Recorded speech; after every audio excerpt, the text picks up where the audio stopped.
Okay, I will call to order the Sierra Madre Planning Commission meeting of March 7th. Can we have roll call? Chair Hutt. Here. Vice Chair Dennison. Here. Commissioners Catalano. Here. Desai, Pevsner, and Spears. Present. Present. Okay, we have a quorum.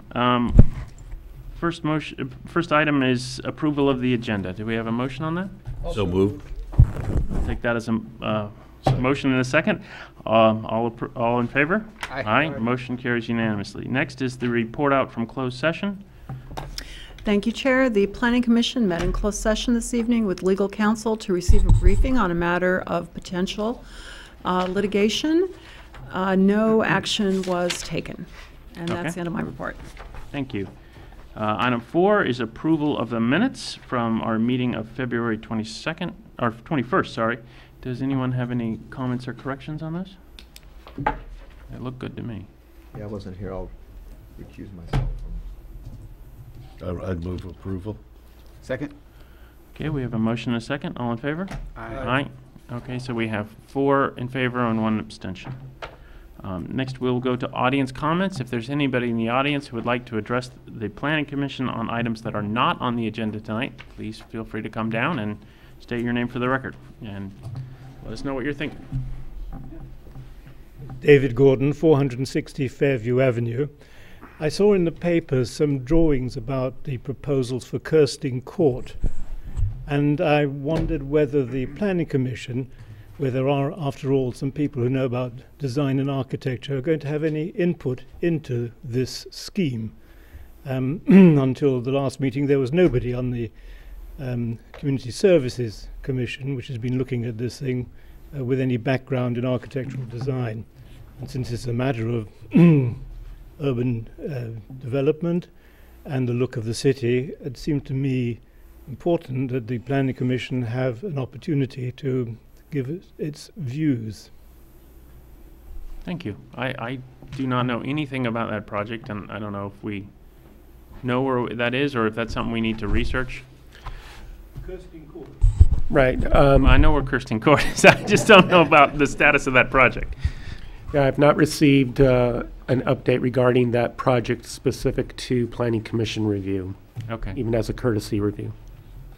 Okay, well, we can try to check into that, but that's not something that appears to be on our future agenda for right now. Good evening, Deb. Commissioners. Debbie Sheridan, Valley Vista Drive.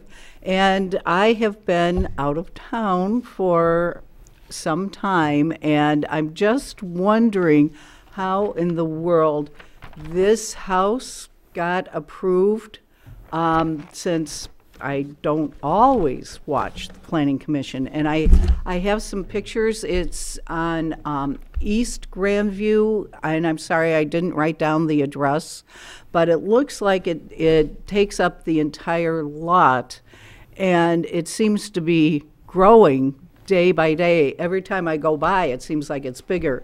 And there's a second house also at 615 West Mariposa, and that one seems to be really humongous as well. So if you could just give me some sort of indication, and I'd just like to pass these pictures around. Okay, thank you. I don't remember seeing either one of those, so those are probably... If they don't come before us, we can't comment. So I don't know if staff knows the Right, I know status of those. Well, 615 West Mariposa is below our threshold for Okay. review. So, yes, there was some things that even during plan check that not able to make design comments on if we're looking at something just strictly as a plan check project. Yeah, so just as a reminder, there's certain thresholds that require review by the Planning Commission, and apparently neither of these houses meet those.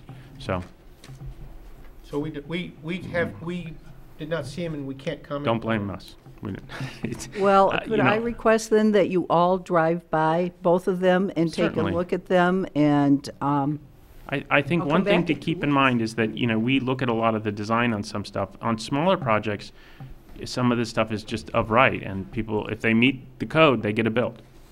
well, that's why I'm asking, because just looking at it, it dwarfs the houses on either side, the one particularly on Grandview, because I pass that about 20 times a day, but the other one seems extremely large too, and Right now, it's in white because it's in Tyvex, and so. I know, So, No, you I haven't seen the final. realize, yeah.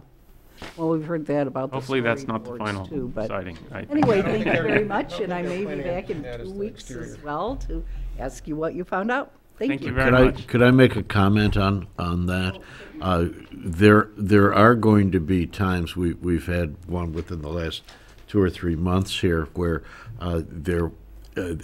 the house was not abnormally large as houses go, but it would appear to be much larger than a lot of the other houses around it on the street, because those were all very, very old cottages, pushing 100 years old, which are undoubtedly way below what even a modest sized new house would be. So as you have something new built in a neighborhood that has an awful lot of, say, old cottages, or old, pre-World War II houses that may have been 1,000, 1,200 square feet, you are going to inevitably see an increase in size, and it is going to look large in comparison. Well, this one, yeah, this one That's goes about the up. way things are going to keep evolving. People are not going to keep building 1,000-square-foot cottages, just to. No, I realize that. I Yeah. realize that, but the fact that it looks massive and it's going up as well as covering what little bit I Okay. saw, but Well, Yeah. I think we want to be careful not to get too much in the weeds on this, because we can't deliberate on stuff that's not on our agenda. We can No, I take understand. input, and we'll look into that. may I compliment you on your last meeting too, when you approved the dance studio? That will allow, yes. Your granddaughter were here to take We were ballet. happy to Thank do you. that.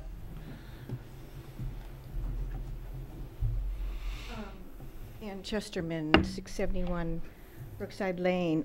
Just to add to that issue, there was a set of codes passed, I believe, a year or two ago where the portion of a lot that could be built on was reduced from 35% to 30%. And also, a second story required a conditional use permit and could only be 75% of the first floor. So I think that's a standard that we had in mind regarding the house at 609 West Mariposa and the house on the south side of Grandview between Mountain Trail and Baldwin looks like having a second story, and it looks like they're both taking up about 80% of the lot. Okay, thank you. Okay, anyone else? Okay, we will move on to our public hearings. Our first public hearing tonight is Discretionary Demolition Permit 1809 and Design Review Permit 1804. Do we have a staff report? Claire Lynn will be delivering the staff presentation. We also have a PowerPoint presentation.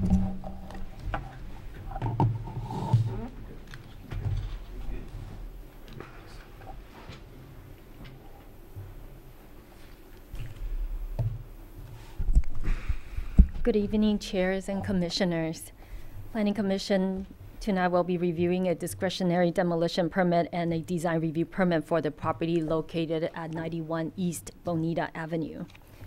That is continued to a date uncertain from the February 7th meeting. Applicant has returned to request a vote from the Planning Commission as the proposed project remained the same without modification, but the applicant has provided clarification on the average lot width and the side yard setback calculation. To recap from the last meeting, the applicant is requesting a discretionary demolition permit to remove the entire roof, part of the exterior interior wall and to renovate the existing one-story structure built in 1942. And a design review permit to construct 2,082 square feet addition and allow the addition to be aligned with the existing side yard setback of the primary structure. The total proposed floor area is 5,184 square feet. Discretionary demolition permit is required to demolish any structures that is 75 years and older. This design review permit is required to allow additions that exceed 3,500 square feet of floor area, and is also required for additions onto existing structure to be aligned with the existing legally constructed side yard setback of a primary structure. Historic resource evaluation report was prepared and concluded that the structure is not eligible for listing or designation as a historic landmark.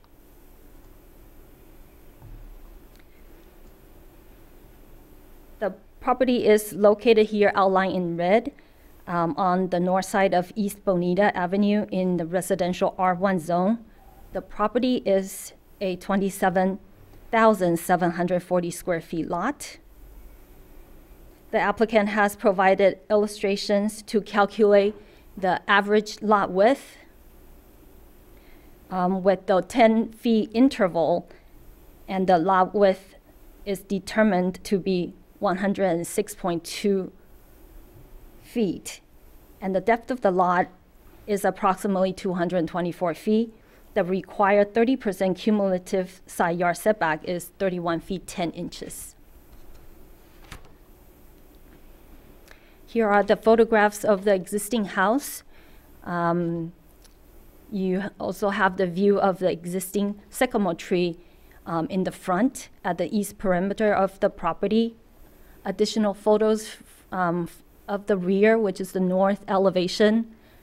Photos of the west and east side.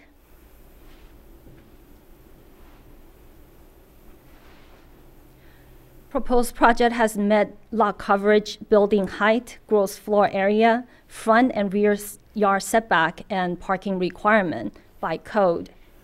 Applicant has returned to address Commission's concern on side yard setback by updating the 30% cumulative side yard setback requirement, and is now 31 feet 10 inches, which has been reduced from the previous calculation by 4 feet.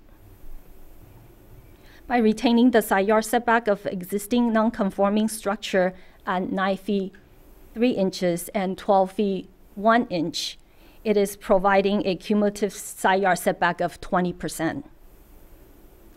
And there is a provision in the municipal code that allows applicants to apply for a design review permit to align the additions onto the existing structure. A neighborhood analysis has been prepared, and the proposed project is 281 square feet greater than the average top 1/3 of the neighboring homes. Applicant also prepares a arborist report for the existing multi-trunk sycamore tree near the east property line. And the arborist has recommended that the infiltration basin should be at least 20 feet away from the east property line. And the project will also incorporate drought-tolerant plant pallets and will comply with the low-impact development for the best management practices and water-efficient landscape ordinance. This is the tree protection plan that the applicant prepared to direct traffic during construction. Here are the site plans, landscape plans, and the LID plans. You can see the proposed project and the conceptual landscape plan, and also the infiltration basin that was proposed in the front yard.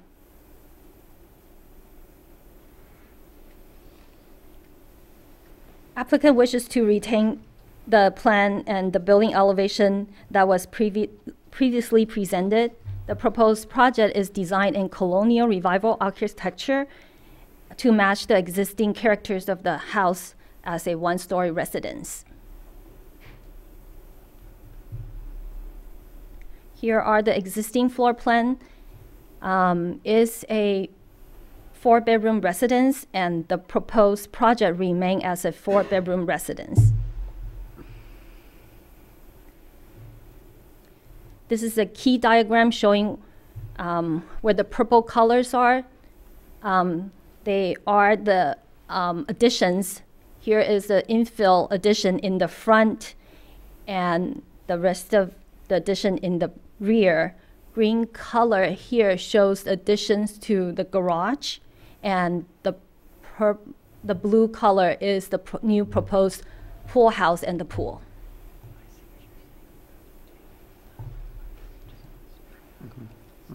Here is the proposed floor plan for the pool house and the pool. Color elevations. The south elevation is the front facade. And the proposed project has altered the front-facing gable of the garage from a side-facing gable. And north elevation, which is the rear facade. Side elevations, the east and west elevations. Photo montage rendering from the street view. So, Claire, I have a question. Can you go back one slide? So, and then back one more. So we show shingles on the front, and the next one has, the next slide, there are no shingles on the sides? There's shingles all around. Okay. It wraps around. All right. Because are the shingles a different color on that? I think it's just the rendering of the photo montage. Yeah, I can't tell whether it's the shingles or it's the bricks.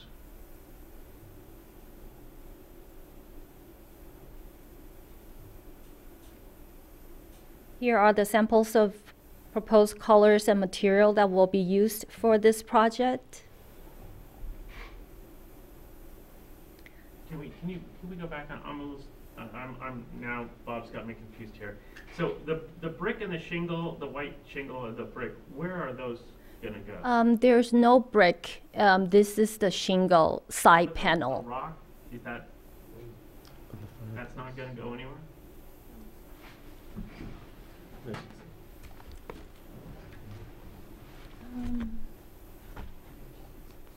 thought it was just shingles. Well, that's what this seems to show, that there's shingles everywhere. Right. I think it's the fireplace. Let's confirm. That's just the fireplace? Oh, let's confirm. Fireplace. Okay. The front, there is two.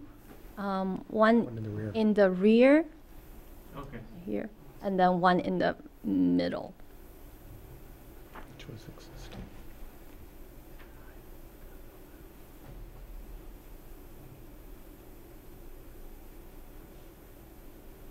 Okay. Discretionary demolition permit findings and design review findings have to be made in order to approve the project. These findings are the packet for planning commissions to make decisions. Here are the summary of the discretionary demolition permit findings: that the structure has no historic significance as determined by the report, and the demolition activity is needed to construct the new additions, and activities are consistent with the general plan and will comply with the required codes. Summary of the design review permit findings: that the proposed project is consistent with the general plan designation as a residential low density, and is consistent with the objective as the new addition remain as a single-story building. The applicant is applying for this design review permit where the code states that addition may be aligned with existing legally constructed side yard setback of a primary structure. And majority of the proposed project is in the rear and not visible from the public view. Also, the scale remains similar and compatible with the existing neighborhood.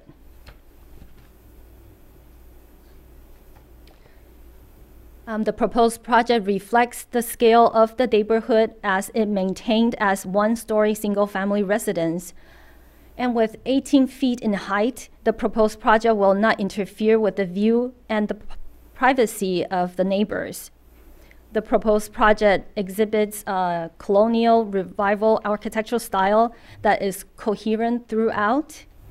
And the project is seeking a relief from development standard to align the addition with side elevations by applying a design review permit to be consistent with the architectural style. The proposed project is thoughtful that it remains as a single-story structure, and the rear addition are not visible from the public view. By maintaining the colonial revival architecture that is not a cookie-cutter house. Project is preserving the existing landscape by protecting the sycamore tree on site. And the proposed project has maximized open space by occupying only 18.6% of the lot. The proposed project material is compatible to the overall design, and it will comply to the water efficient landscape ordinance and the low impact development plan. Alternative before Planning Commission this evening is to approve the design review, discretionary demolition permit, design review permit pursuant to Resolution 1902, or to approve with modification or deny the application identifying the findings that commissions feels cannot be made and the basis for rejecting those findings, or continue the project and provide staff and applicant with direction. Staff is recommending the Planning Commission to approve the application for discretionary demolition permit 1809 and this design review permit 1804, subject to the conditions of approval. Applicant has also submitted letters of support from the adjacent or immediate neighbors, and the copies are on the dais for you. Yes. Okay, do the commissioners have any questions of staff?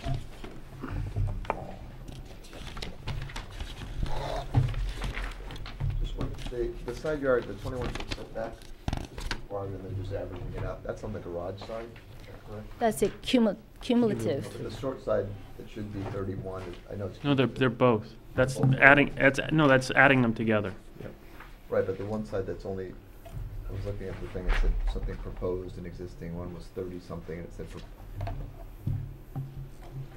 But the issue is you add them together. Side, was his side yard setback 31, 35.6, 21.4 is existing, proposed is the same. Just wanna make sure. What's the narrow other two? Are they the same on both sides? I guess that's my question. Are they? So the existing side yard setback is 21 Right. feet and 1 inch and 9 feet 3 inch. Okay. On the application that talks, it just says it's required, the required is 35, so they're averaging it, but both sides are, of those two sides, which one is less? The west, West. that's West side. 9 foot 3 inch. Okay, that's what I was getting, okay, that's the garage side, okay. Thank you. Invalidating both of them. Well, it's a cumulative, so. Right. But you have to have a minimum of 10. Right. Right. So if I understand that correctly, then giving up the additional on either side or a little bit on both would bring the cumulative number down to what's allowable by code. So there would be some options about how that could be achieved. Right, because it just adds them together, so. Yeah, okay. All right, thank you. Okay, thank you very much. Okay, before we open the public hearing, we did receive these 7 letters, and those are in the record now, right? Yes, okay. So we will open up the public hearing, and if the applicant would like to come down, you can address the commission. Hello, my name is Bryson Rayome. Thanks for seeing me again. Just going to kind of recap some of the things Claire said in a quick kind of reintroduction of who I am and what I do. I've been a historical renovation contractor for the last 18 years of my career. It's what I do on a daily basis, and it's why we purchased this home. This home was slotted for demolition by a company called Muirsall. We bought the home to save it from demolition because we value the historical value of what's there, and that's why we bought it 3 years ago. We're changing our 4-bedroom, 2-bath house to a 4-bedroom, 3.5-bath house. It's hard to tell unless you walk the property, but we're removing a den that's there, and we're putting a new den back. Where the pool house is, we're removing a structure that is almost the exact same size. The actual only real change is where we add a closet and a bathroom on one side of the home. So if you walk the home and you tour it, you can see this very clearly. There's not much of a change at all, actually. The new construction, as mentioned, it won't be visible from the street. We're building less than the allowable square footage for the home. Our lot to floor area ratio is below the average for the neighborhood. When we talked about the letters and the people that are supporting us, it's not a few people, it's everybody on our street. So every single neighbor that is on our street has been to our home, has walked it, has seen the plans, and are all behind it. Majority of them wanted to come tonight, but we told them not to come because we didn't want to turn it into a big kind of scene here. We do not want a 2-story house in place of our home. We don't think that would fit in with the current feel of our neighborhood. Talking about the exceptional design. So again, we hired Robert Frank, and I mentioned Robert Frank before. He's been part of the Pasadena Showcase for the last 6-7 years. He's one of the premier designers in this area, actually. He couldn't be here tonight, but he sent me some notes on the home. So style of the exterior. We worked to keep the proportion and scale of the home to be in keeping with the neighborhood. We did not want to overbuild the lot with any type of McMansion, instead opted to keep the house single level with beautiful architectural details. Exterior design details, in keeping with the authentic colonial style of the original home. We did extensive research to replicate and enhance the exteriors with design details that are typical of colonial architecture.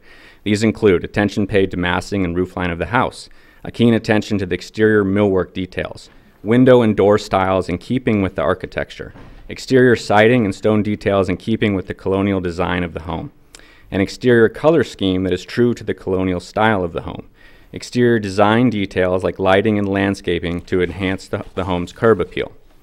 Level of finishes. Although more expensive to construct, the exterior will have details that will make the home stand out from a typical builder's house. This includes millwork in keeping with the colonial style, exterior window and door moldings, high-quality wood windows with authentic mullion details, cedar shingle siding, which is in keeping with the design of the home, exterior stone accents made from real stone versus more typical cast stone veneer that you see. Our goal is for the home to stand out in the beautiful style and architectural details, but we're also careful to design it in a way that blends in with our neighborhood. Regarding the setbacks, as the setbacks stand, we'll have the largest setbacks on the street minus the new build that's next to us. The east side setbacks of the home are getting better by 10 feet. The west side setbacks of the home will remain the same. We have larger setbacks than fire code requires, and again, the new construction won't be visible from the street. We put a lot of thought into this over the last year and a half. There's a lot of amazing people behind this design, behind the landscaping, behind the architecture, and what we're really here doing is just asking to make our home a little bit nicer at the end of the day. So I appreciate your time and everything. Thanks. Can I ask you a question? Yeah. When we had a meeting on this before, we noted a lot of items that we thought could be improved. And I noticed that you're bringing it back without any changes, and the staff report says that you'd like us to vote accordingly. So I'm to understand that you'd like us to vote up or down on what it is and take it or leave it. Yeah, when I was here last, you talked about exceptional design, and I said, can you give me some direction on what that is? You said we cannot give you any direction on what that is. Well, I said, that's who? not my memory of it at all, but, Oh, if you want to give me some recollection of what you recommended, then. well, we can talk about that. If you want us to vote up or down, you know, I don't know how much good it does us to give you advice, but we're happy to do that, and I think we talked about a lot of different possibilities last time, and we're happy to do it now. So Yeah, if no, you- I'm confused. I clearly asked for direction last meeting, and I didn't get any. So I'm asking you what direction was given in the last meeting. You know, I think we can all go back and watch the last meeting and figure out what we think about it. What I'm asking you now is, my understanding from the staff report was that you want us to vote this up or down tonight as is. Yes. So you do not want us to give you suggestions or thoughts on how you could change it and continue it so we can revise it? Yes, that's correct. Okay, thank you.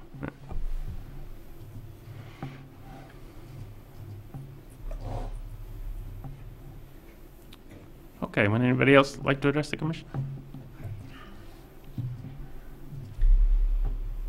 Given the diligence, Marguerite Schuster, 675 Mount Wilson Trail. Given the diligence and care this Planning Commission has used and is using in evaluating projects that come before it, and its efforts to preserve what is precious about our community, it's deeply troubling that an applicant whose proposal was not accepted in its original form would simply reject the Commission's suggestions. I was here, I heard them, seek, perhaps applying pressure, support from elsewhere, and come back with the original proposal unchanged. There could hardly be a clearer attempt to undermine our processes by making the Planning Commission simply irrelevant. The point is not whether there is a way to sneak this project through by way of exceptional clauses in the code. No doubt there is. The point is whether permitting someone to do so fulfills the actual purpose of the code and of our general plan. It is obvious that the exceptions requested by this property owner and others like him, there have been a bunch of them, uniformly push toward mansionization and the crowding together of oversized houses. Anyone walking around town, I walk around town a lot, can observe this relentless march away from all that has made Sierra Madre unique and drew most of us here in the first place. Every time such a project is allowed to proceed, the next one and the next becomes more impossible to resist, as, for instance, the always cited top third of nearby homes becomes progressively larger and larger. If a firm line cannot or will not be drawn now, it will be impossible to draw at all. One fears, in fact, that it is very nearly, if not already, too late. I know that you don't have the power finally to stop this or any other project if the City Council will not uphold your decision. That's on the City Council.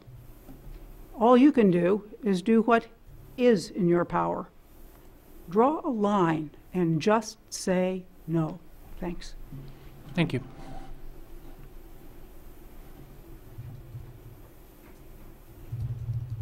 Anybody else?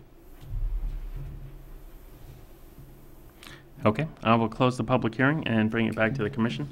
Would you like to start us off? Sure. So, at the last meeting, I do remember bringing up the fact that we're looking at a structure, and the applicant has said he bought the structure to save it because he liked the structure.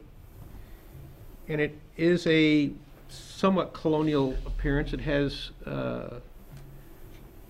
some millwork over the existing door and a lamp over the door that is somewhat colonial. It's got 5 columns in the front now that are going to become 4. But they're 4 square columns, so I'm not sure how colonial that is. The windows are going to be moved. They're now fairly low. They're going to be moved up. And then the whole front of the house is going to be covered with shingles. And what I didn't hear from the applicant last week, and that I was hoping to hear, is what is it about putting shingles on the front of this house that makes it exhibit exceptional design? I'm not an architect, but I've watched architects in work, and you can click and put whatever cover on a design that you want to. It can be done with a computer. But I didn't hear any defense that well, we're doing this because it does what? Tonight you talked about millwork, and that's fine. I'm not sure all the millwork will be able to be visible from the street. So I'm trying to figure out where the innovative and thoughtful, noteworthy architecture is in the application.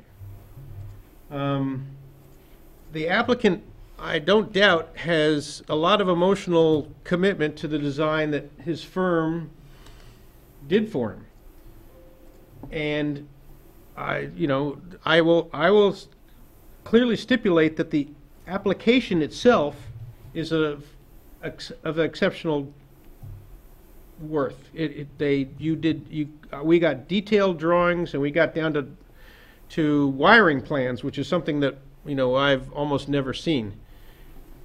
But it's my sense that the applicant was in a rush to get this project done and maybe didn't stop to read all the findings. So, and in the presentation, what made it an exceptional design, I did not hear. I didn't hear, other than talking about millwork, I didn't hear what the architectural details were that makes this an exceptional design. So, how is this, my question is, how is this different than taking any house on that street and putting shingles on the front of it? We have a lot of one-story houses that are long and low and wide, and there are parts of the design I'm okay with. I think the infill between the house and the garage is a nice addition, but it creates a very long and low presentation.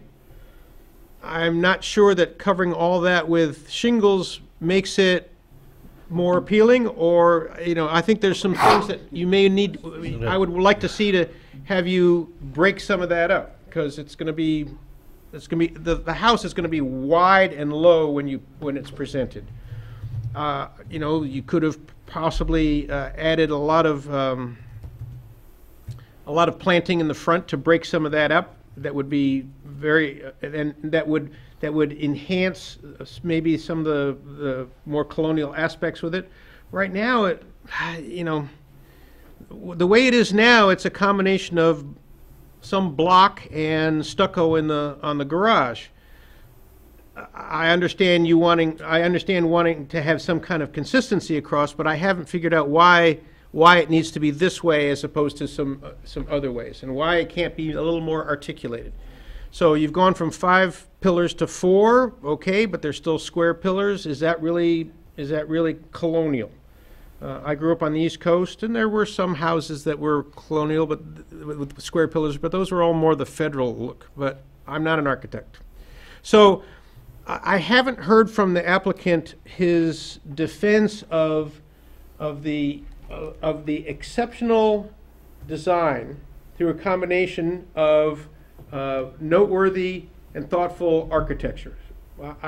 So the design, the fact that the application is done in great detail, fine, but we're looking at it from a higher level. We're looking at it from the 20,000-foot level. Is this design noteworthy? And I can't make that finding. I can make the finding about the house not being of historical value and the demolition permit. I have no problem with that. But and quite honestly, if the applicant had decided to do the setback on the east side, that would not be an issue. So we're still stuck with the design from the front, and I haven't heard from the applicant enough evidence and enough cause to make me think that just putting shingles on the front of the house and moving the windows around is an exceptional design. Okay.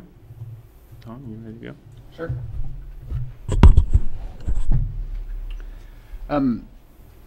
I think the biggest challenge that I've had is that on a project with a canvas of this size, to seek relief from setbacks, I simply can't reconcile that. So in finding one of the design review, is the proposed project consistent with the general plan zoning code? The existing one is legally non-conforming, but it's to continue that or add to it, I can't make that finding. For finding number 2, I can't make that finding because of the setback. Finding number 3 requires that the siding of the proposed project be compatible with the existing neighborhood because it is cited in such that it is continuing this setback that is non-conforming. I can't make that finding. On finding 4, that it doesn't overpower the scale of the neighborhood or dominate the neighborhood or block the views, I can probably make that finding. The project neither unreasonably interferes with public views or privacy of neighbors. Again, this comes back to the lack of the setback, so I can't make that finding. Finding 6, I can probably make finding 6. Finding 7, I can make that finding. As we start getting into some of the design ones, they get a little harder for me to continue to make. The 8A specifically calls out cookie cutter, and I would say that taking a house that was rather a cookie cutter, you could take this house and drop it on any lot, and putting a new veneer on it doesn't necessarily rise to to where I can make that finding, and so those are just some of the reasons that I'm having a challenge. Okay. Joe? I can, well, first of all, I want to acknowledge the neighbors' letters in support, and I do want to say that the letters are, they're kind of holistic and generally appreciative of the work that's being done, and that we have some very, very specific things within the ordinances here that we need to be addressing, that kind of go beyond just the fact that people like what they're seeing, because it looks nice enough and people are happy with it, but we have to get down to some specifics here. The first one that really wags the dog is that I absolutely could not make a finding for why they can't comply with the side yard setback issues. There are alternate ways within the design that this could have been done, and so I see absolutely no justification for that. So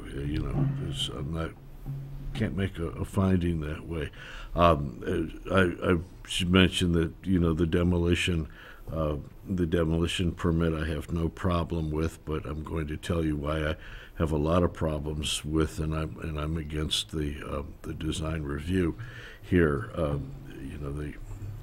The side yard setback is the primary issue. But there are three other things that I want to mention that that are in addition to what's been said already, pretty much. One is that I understand that the designer, as was read from the podium, the designer's long list of all the reasons why there's it should be considered to be a high-quality project, but I don't know. They're only words at this point, and I don't know that they've really been shown or they're committed to in any kind of a package that would be approvable and could go down the line and and would be reflected in the final product. So there, you have to show me. Right. The other thing is that if we want to talk about design quality, I have less of a problem with the facade and think that the design quality issue that would be the greatest enhancement to the neighborhood would be to be looking at the landscaping in the front of the house, which is really in a deficit in comparison to a lot of the neighbors, and it was given some very minimal kind of treatment in the presentation that I saw, and where you would really expect that this would be one area that if you were going to really bring the whole design level of the project up, that you would be addressing that very, very carefully. And we have a lot of other projects that we see where we do get into the design of the landscaping, and we talk about how it enhances the project and so forth. And there's none of that. There's none of that here, and that's the biggest, to me personally, the biggest design deficit that we have. The last thing I want to mention is that usually when you see a more expensive treatment on the front of a house, and then you see stucco on the sides, it's a way to cut costs. All right, and we unfortunately are not going to be just looking at this house one facade at a time, but you're going to see the corner cutting as soon as you look around or the cost cutting as soon as you look around the corner. That kind of cost savings I find to be very, very inconsistent with the overall idea of high quality design and with the talk that we're hearing here tonight, and that's it. Okay. Those are my points. So in sum, right now, I really would need to be convinced to be able to support the design and have no problem at all with the demolition. Bill? Yeah, I mean, I wasn't here for the original design review, and some of the stuff you guys brought up I'm not 100% up to speed on. I guess that was my question in looking at the review. When I looked at it, I thought, well, it looks like a nice adaptive reuse for somebody who's trying not to tear down the whole house and do something with it, and the whole single-story thing sounds positive. I'm not a design person. I guess my biggest only objection would be mainly the setback, but that sort of comes with the caveat that he was trying to maintain the existing house. You're stuck with the garage on one house on one side, and you got the existing house on the other, and he's just going back. As far as the bulk and mass, we've had other issues with single-story homes. There was a house on Orange Grove. They split the lot, and the guy wanted to go over the square footage, and he had this huge covered outdoor patio. It was probably 1,600 square feet. And so when you looked at it from the street, we could say, well, it's all behind the house, it's all behind, but it totally covered the lot. He had a lot of hardscape in front. And so we couldn't ignore the fact that when you looked at it from above, you got all this roof space. So there's a lot of square footage on this house. I would have liked to have seen, in the preservation aspects of it, less square footage. And if there's any way to actually get the setback, then I think I could make the rest of the findings. I'm not a colonial style critic, but those are the two things that would only I mean, if there were some suggestions, like you guys talked last time, I don't know what went on, but it seems like if there were some suggestions to maybe try and make the setback, I think I would have been okay with it otherwise. Okay. Well, based on the evidence in the record, including both staff reports, personal site visit, testimony, 2 public hearings, I cannot make a number of the findings required by the code to approve this project. For the demolition permit, I have no problems. The house is not historic. And I think that's important to note. And we've heard a lot about the applicant about wanting to preserve the historic house, but this is not a historic house. And I think a lot of times we go out of our way to accommodate preservation of noteworthy historic houses, but we don't have one here. And I want to quote from the historic evaluation. It says, "This building is a low-style example of this architectural style. The only character-defining features that reflect the architectural style are the front porch with columns and the Chippendale-style broken pediment door surround on the primary entryway. The remainder of the building has minimal architectural detail and style. Because the building is a low-style example of colonial revival architecture, it does not embody the distinctive characteristics of a type, period, or method of construction and does not possess high artistic value. The building is not known to be a work of a master." So we're talking about an average house. It's a fine house, but it's not exceptional design. And what we're going to do is we're going to take a house and outbuildings that are about 3,000 square feet, and we're going to go to 5,000 square feet, and we're going to have a fine, standard, boring, average house. And it's not exceptional, and that's the fundamental issue to me. We are also going to take a setback that's non-conforming but legal because it's there, but we're going to extend it quite a ways. And that gives me quite a bit of heartache as well. So I cannot make a number of the findings on the design review permit. And I'll go through those. Finding 1, the proposed project is consistent with the general plan, zoning code, and any applicable design standards. This is sort of a catch-all finding. So the fact that we have a lot of problems with other findings sort of causes this one to trigger as well.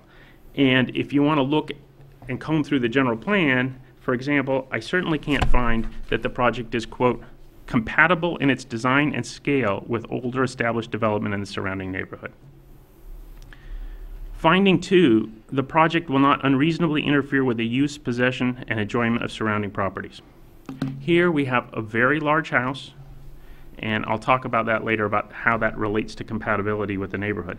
And we have a request to further invade the side yard setbacks on a really large lot where that doesn't need to be the case. So to me, the combination of that unreasonably large size for the neighborhood and that request to further invade the side yard setbacks does unreasonably interfere with the use, possession, and enjoyment of surrounding properties. Findings 3 and 4 are very similar. 3 is that the height, bulk, scale, mass, and siding of the proposed project is compatible with the existing neighborhood.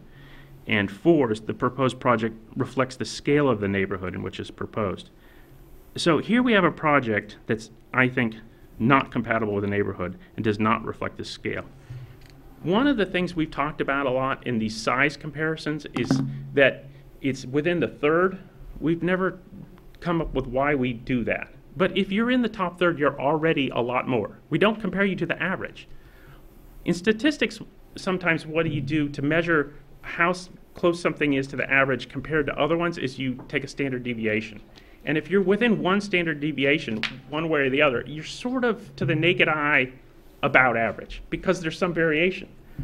We have never approved a project that's more than one standard deviation above the mean. Every single one has been 1 or less. This one is 2. This, in non-scientific statistic terms, that means it's way bigger than the neighborhood. And there's nothing wrong with it being big. There's a problem with it being out of character. So that makes it very difficult for me, and I cannot find finding 3 and finding 4. Finding 8 requires that the proposal is a superior project that would enhance the neighborhood and exhibit exceptional design. This is not a superior project. It does not exhibit exceptional design. This is taking a big standard house and transforming it into a huge standard house.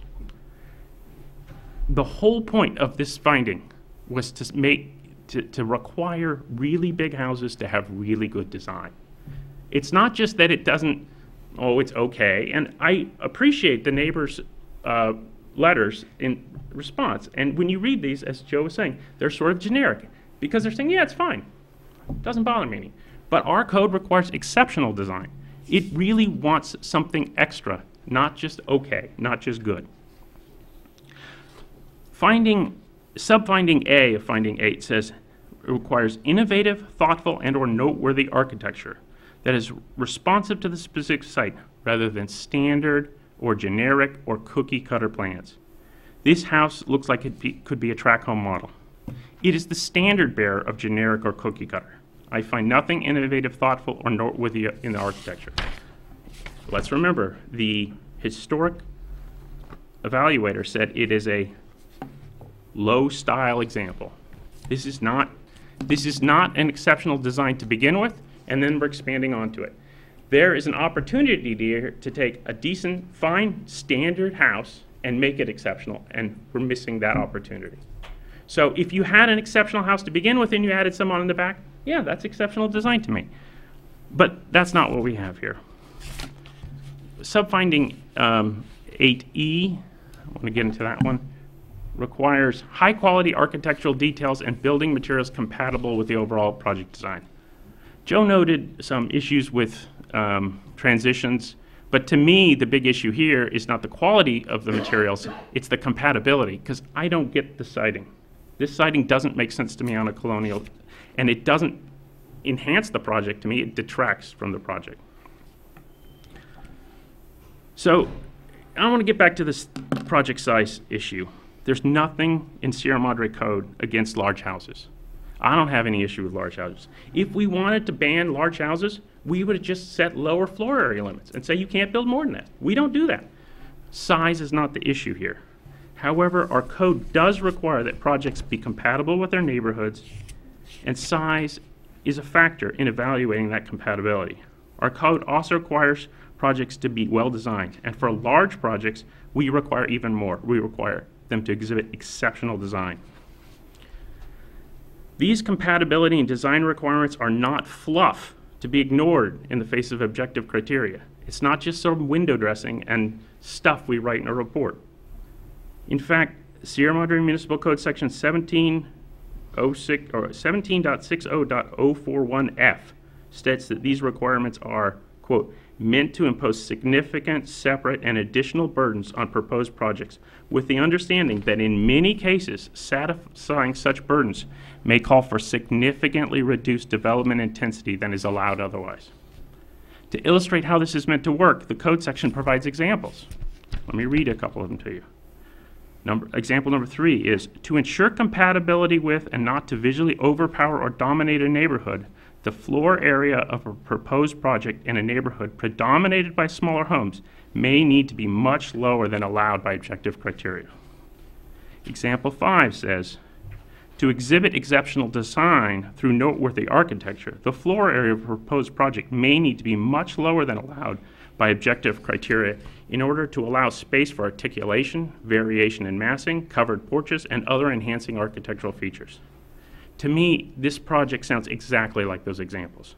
The project is big, and that's not a problem in and of itself. Rather, it's a problem because its size is incompatible with the neighborhood and because it is a standard generic design. I'm sure the applicant and his family are nice people, but we don't evaluate applicants. We evaluate applications. We don't care if Nathaniel Carter was your great whatever, or if you're an out-of-town developer looking to make a buck. In fact, we recently approved a very large project that the applicant submitted and openly admitted, I'm just here to make money. His first submission was dreadful. But in that case, the applicant worked with us to craft a truly superior project, and we were able to make finding 8.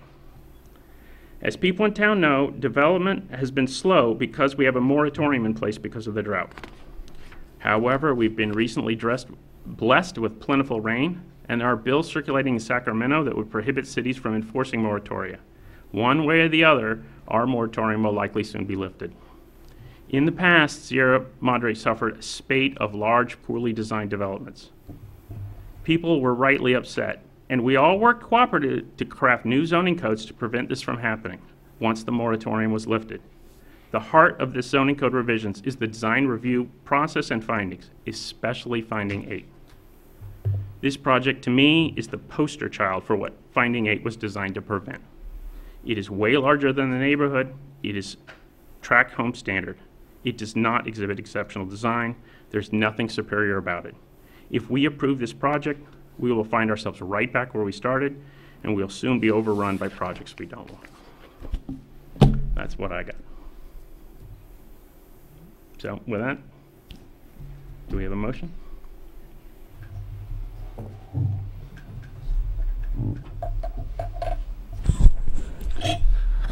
I move that we deny discretionary demolition permit 1809 and design review permit 1804.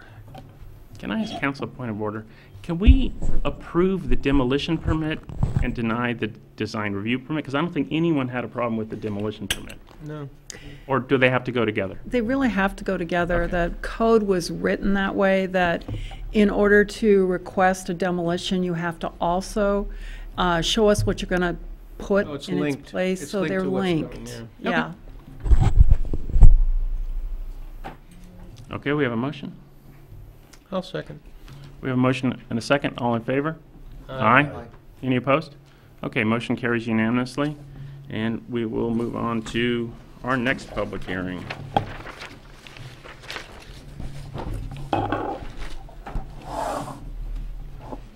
Our next public hearing is Discretionary Demolition Permit 1902 and Design Review Permit 1901 and Variance 1901. Do we have a staff report on this? We have a staff report and a PowerPoint presentation.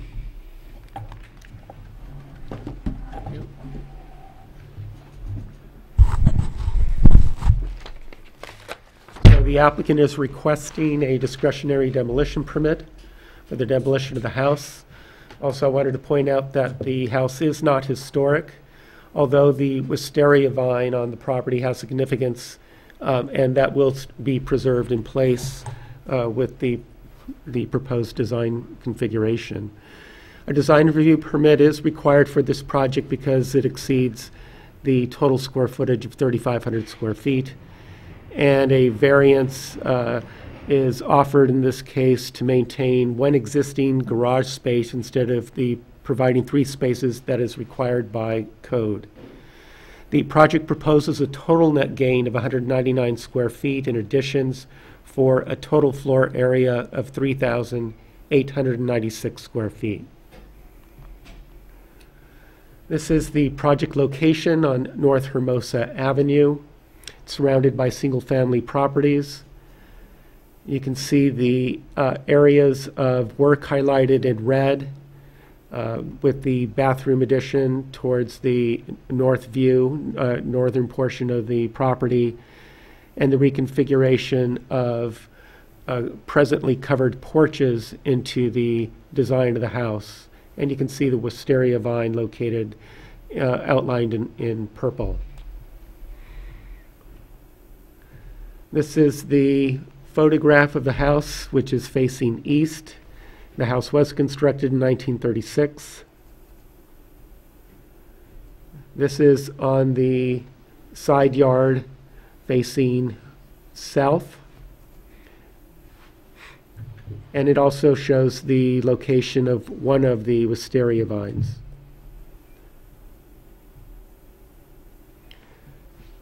This is a key indicating the reconfiguration of the existing house. Predominantly, the interior reconfiguration is located here.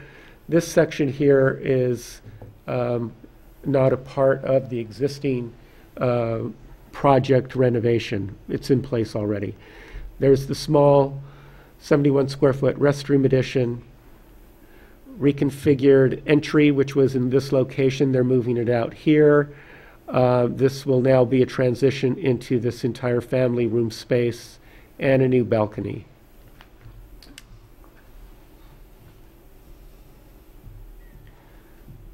Again, you can see the entry on North Hermosa, and the project is more or less a split-level design, sloping lot. The wisteria vine would be located really in this entire location here. And you can see the new balcony. This is the proposed project elevations. Again, the street-facing east elevation. The proposed north elevation.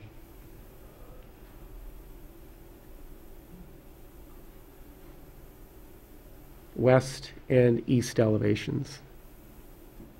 And this is the area showing the deck, reconfigured family room, which was a porch, and the new entry.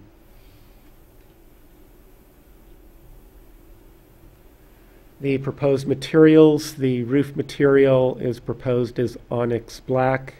Difficult to see in the image here. Oops, this is the image showing the strong white color reference here, and the accordion doors shown across the east-facing elevation.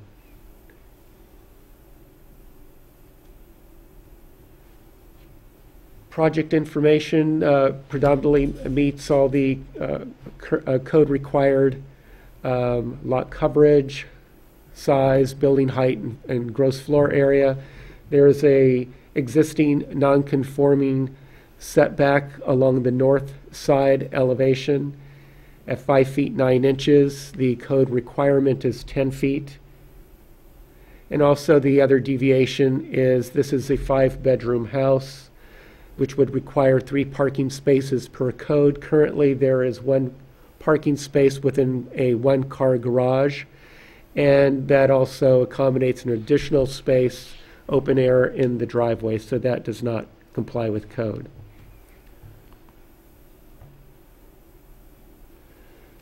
The discretionary demolition permit, this is a summary in terms of the compliance. The house, again, was constructed in 1936 of a vernacular design style and lacks general integrity in terms of due to the number of alterations that have occurred over time. Therefore, the house is not eligible for local designation. However, the wisteria vine will be protected and preserved on site and has some community value to the tree, cultural significance. In terms of the design review permit findings and the compliance for those findings, the property will continue to be used as a single-family residence. The additions will match the existing legally constructed setback, height, and roof line of the house. The split-level design will remain integrated into the hillside, and there will be a new balcony, and it will maintain privacy from adjoining neighboring properties. The design palette will unify the exterior appearance of the house, and the historic wisteria vine will be preserved and protected during construction. The variance findings indicate that there is a limited area for a new 2-car garage to be constructed on the site. The potential area that could accommodate a 2-car garage is actually located adjacent to the wisteria vine, so that would be not a recommended location for the garage. The southern yard could accommodate the garage, as I just mentioned, and also the wisteria vine overall is a unique condition not found in other properties in the neighborhood. So the parking space for 2 cars is available in the garage and also on the driveway. The alternatives before the Planning Commission: you can approve the application pursuant to Resolution 19-03, approve the applications with modifications, deny the application, identify the findings that cannot be made and the basis for rejecting those findings, or continue the project and provide staff and the applicant with direction. Staff is recommending that the Planning Commission take the following actions pursuant to Planning Commission Resolution 19-03 to approve the applications: discretionary demolition permit, design review permit, and variance subject to the conditions of approval. That concludes my presentation. Okay, do we have questions for staff? I did have a question. Is there a height minimum to be considered a garage? What was that A question? height minimum to be considered a garage? That would typically be a standard 7.5-foot height plate. In this case, it's probably lower. Is it true that this project was going to go ahead as of right until a large square footage discrepancy was discovered? I think this project actually started off as a code enforcement action. So much of the renovations had already been started.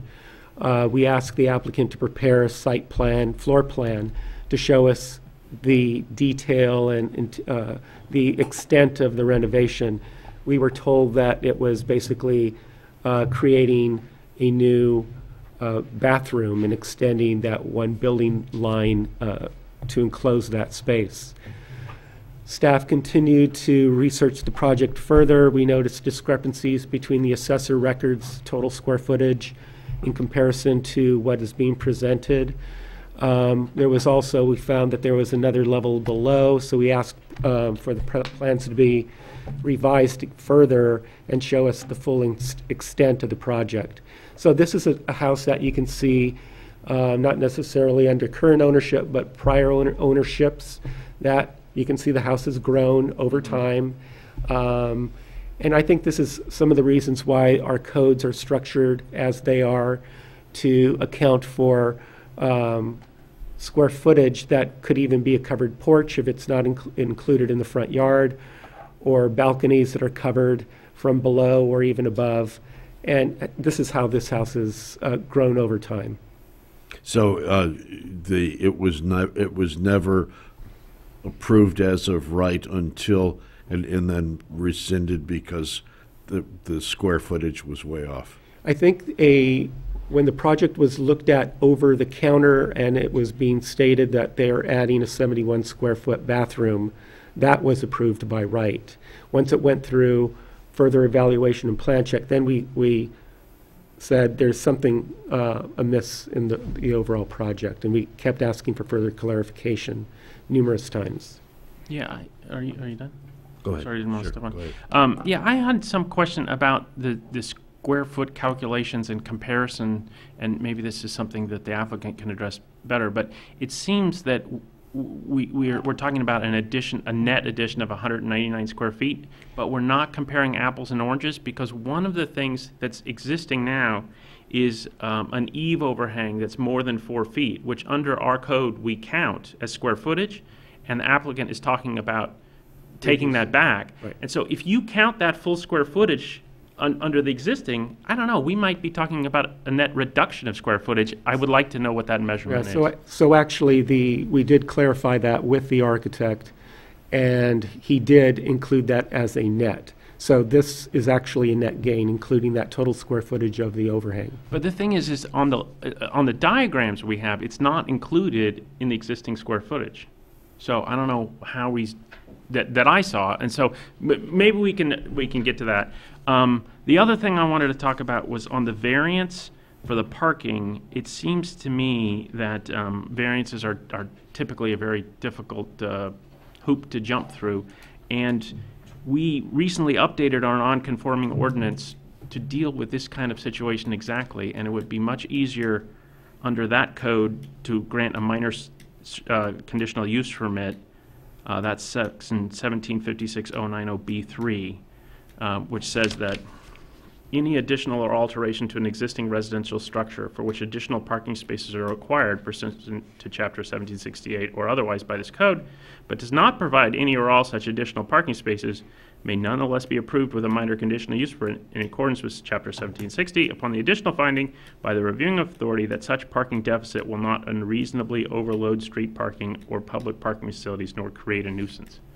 That seems a lot easier finding to me than the variance findings. So I think maybe we can, as part of our discussion, we can talk about that as well and see if we think that is actually applicable. Yeah. Just a question about, when this was built, was it initially actually built around the wisteria vine? Actually, the what's now shown as kind of the living room, the original portion of the house was a tea house. So the house has Oh, grown in all directions. so that's, So the vine was actually there before the construction of the house. One of the original houses, the Was vine did crushed. in, yeah. It was Well, crushed by the vine. I don't know if it's on this property or the next one, because it Well, goes over That two. was on this property. It was, okay. I inquire, I So mean, told. they describe it as vernacular, which, I mean, that sounds to me, I call that ad hoc cultural, you know, it's like whatever was, you're building around what was there. So if the vine was there, you're sort of stuck with what's there, but it sounds like they've kind of just gone from this to this, and then they were just over time limited by the wisteria, but they didn't really do much designing of what is there, and now the client's stuck with it, right? Right, right. Okay. And the vine, according to the report, the house is not historic, but the vine is historic. Or are we just saying we think the vine is, I mean, I think the vine is historic. I don't see how you can get around that, but, yeah, okay. And you're on that. That's my understanding is Okay. that I didn't go look at the list, but I've heard it's on the list. Oh, yeah. Do you know that for sure? It is. It is. Thank But you. is it, Well, no, the list is, it is not on the list, but it's, It's designated. I don't believe it's designated. but it's also possible it might be designated on the other address, because it spans two. I mean, but to me, the whole, The original, Yeah. the original plant is on the adjacent property. yeah, okay. So So there is some root growth down on this property. are we ready then to open the public hearing? Okay. Sure. Do we need to wait, or can we go ahead? Yeah, we can. Okay, We can. okay, I'm going to open the public hearing if the applicant would like to come down and address the commission. Hello, hi, my name is Tony Held, 535 North Hermosa Avenue, Sierra Madre. Thank you very much, obviously, for the time and the time and energy going through a review process. Had an opportunity to meet with Mr. Catalano, Mr. Dennison, and Mr. Spears today at home, and Mr. Gonzalez, I believe it was last week when you came by. As you described, I guess, with the square footage scenario that we've experienced, this was new territory for me as a homeowner. When you buy a home, you're putting it through a normal inspection, obviously is something that we did, but I wasn't aware, nor was my realtor, that we need to check the square footage of the home. So clearly the homeowner, the Dorances before us, I can't speculate on how that came about, but they added the subterranean side, the two-level, which is the bedroom residences, to the house. And I don't know, because there was a miscalculation in square footage, which was something that I wouldn't know. I bought the home based on what I was being told, which was, I believe, the 3,495, whatever that number was. We've been living in the area and owned the home since 2011, been in the community since 2003. Obviously, we're fans of the wisteria vine and all that it means to the community. When the home became available for sale, we took the opportunity. We looked at one. There was 3 homes that we were going to look at that day. We looked at that one, and that was the home that we purchased. So we loved the home. We loved the vine. We felt we were just really taking advantage of some pre-existing roof lines to give ourselves an actual front door entry, and then as described, to enclose our porch into a library or family room, and then extended and added that bathroom. With respect to the 5 bedrooms, I understand the code, and as going through the process today and speaking with the gentlemen that were at the house, I understand it. It's a TV room that our kids watch TV in. I guess I could understand how someone could put a door on there, and sure, that could happen if we don't own the home, but it's a 4-bedroom home. With regard to the parking, again, I guess the homeowners before us were outside of the code already at that time. So when I purchased it, I already bought it out of compliance. So I didn't know. As I described to the gentleman that came over, we're more than willing to do whatever we need to do to get this right and get the approval through the city and do the right thing. So if you guys want me to put a parking space, I'll put a parking space in the yard. Whatever you tell me you want me to do. We feel that there's, we've dealt with it. Sometimes it'd be nice to have a 4-car garage, but it's also nice just to have the 1 garage space and that's it. And We have one child that has a car that's really with us part-time. She's 19, so she's not, with us on a full-time basis, and we feel we're okay with the parking situation. We don't have a whole lot of events going on in our home that there's been overrun of parking or any issues from our neighbors, and that's about it. Great. So my name is Michael Breland. I'm the architect for the project. So thank you so much for taking the time to review this. And we've had a lot of back and forth with John over the past few weeks to try to add as much clarity to this project as we can. I think from a design intent point, the idea was to try to be as low impact on this site as possible, knowing that this vine is important to everybody here. So there was an existing bathroom that we wanted to relocate to give them a little bit more space, which is that 71 square feet. We thought it was a good area to kind of bump out, have low impact in the site, maintain that existing setback, and then simply enclose underneath the existing roof line to give them the entry hall in that den. So I'm happy to walk through any of the square footage kind of discrepancies. Kind of the timeline of the project was we hadn't remeasured, right, and like kind of drafted up the entire house because we were just dealing with a very small portion, right, that covered patio and then that bathroom. So we were kind of unaware of all of these square footage discrepancies and being over 3,500 square feet. We thought we were under.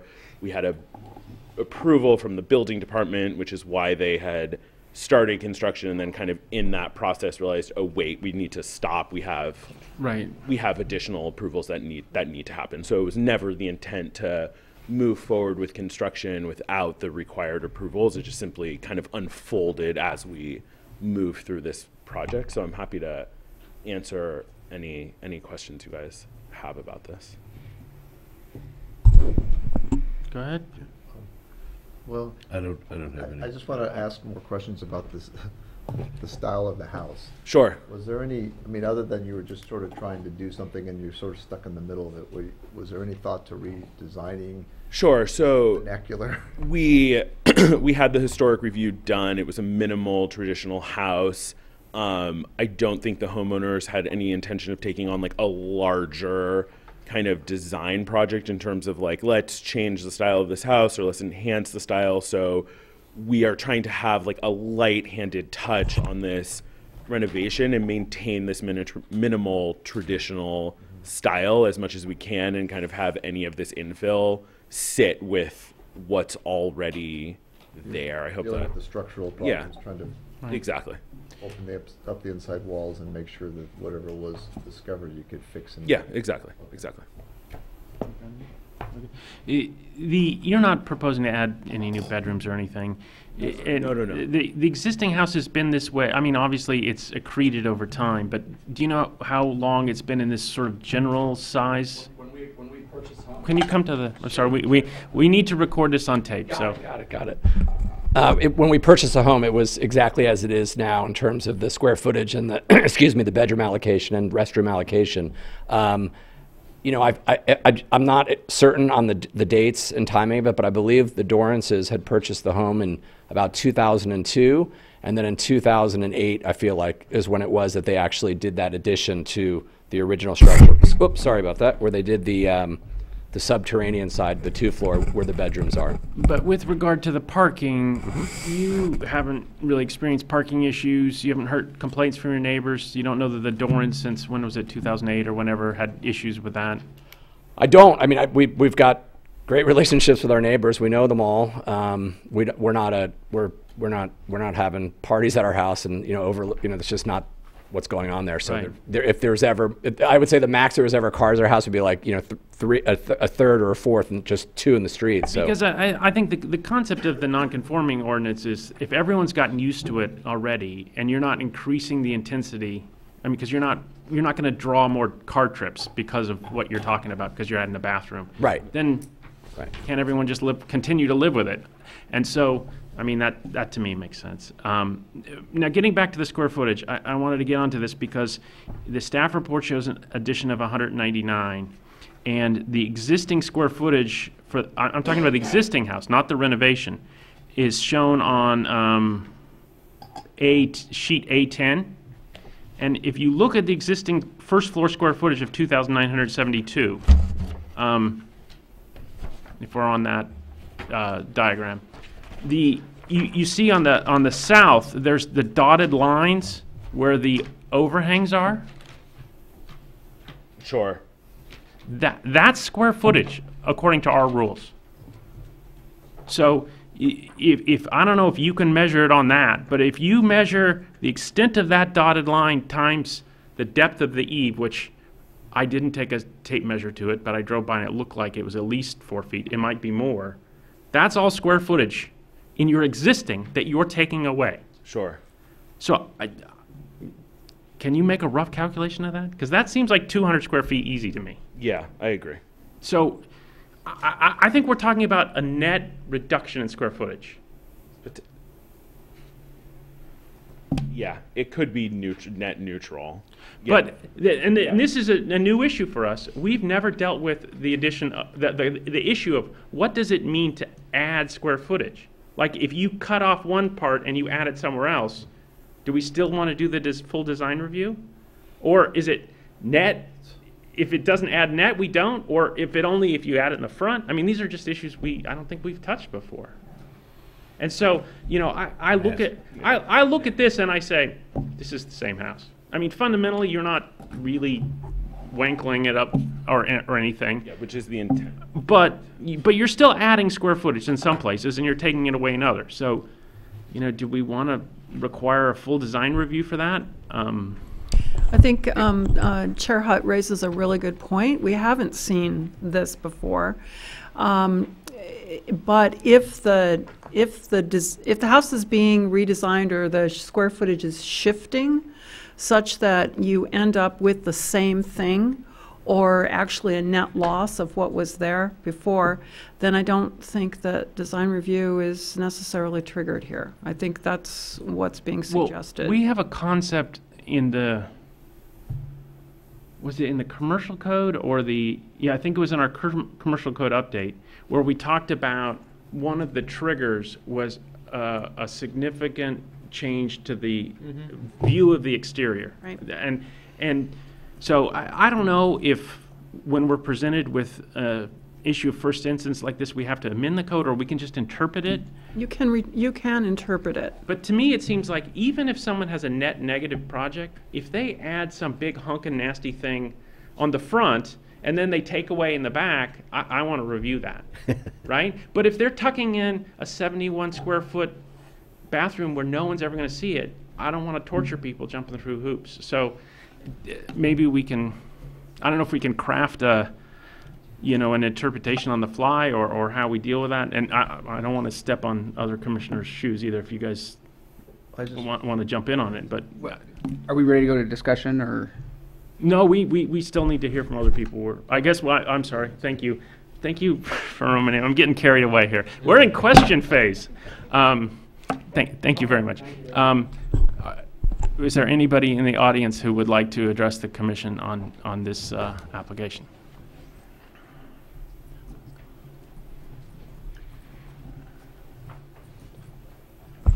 Debbie Sheridan, Valley Vista Drive.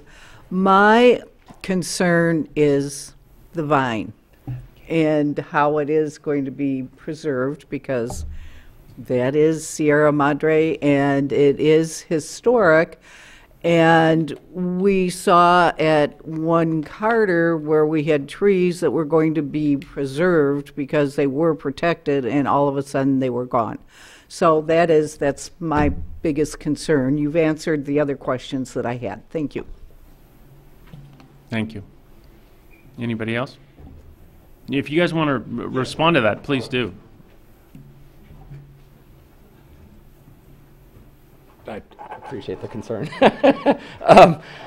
Yeah, other than the construction and what's actually occurring is not interfering in any way, shape, or form with the vine or any of the roots at either our property or Bob and Nell's property. You're obviously familiar with the vine, and it's we understand the historical nature of it, and it's going to be protected and going to continue to be here. We're trying to get this done tonight so that we can actually rush to be ready for the 17th in terms of cleaning up some things, you know, so because we kind of froze on everything and said, okay, like nobody move.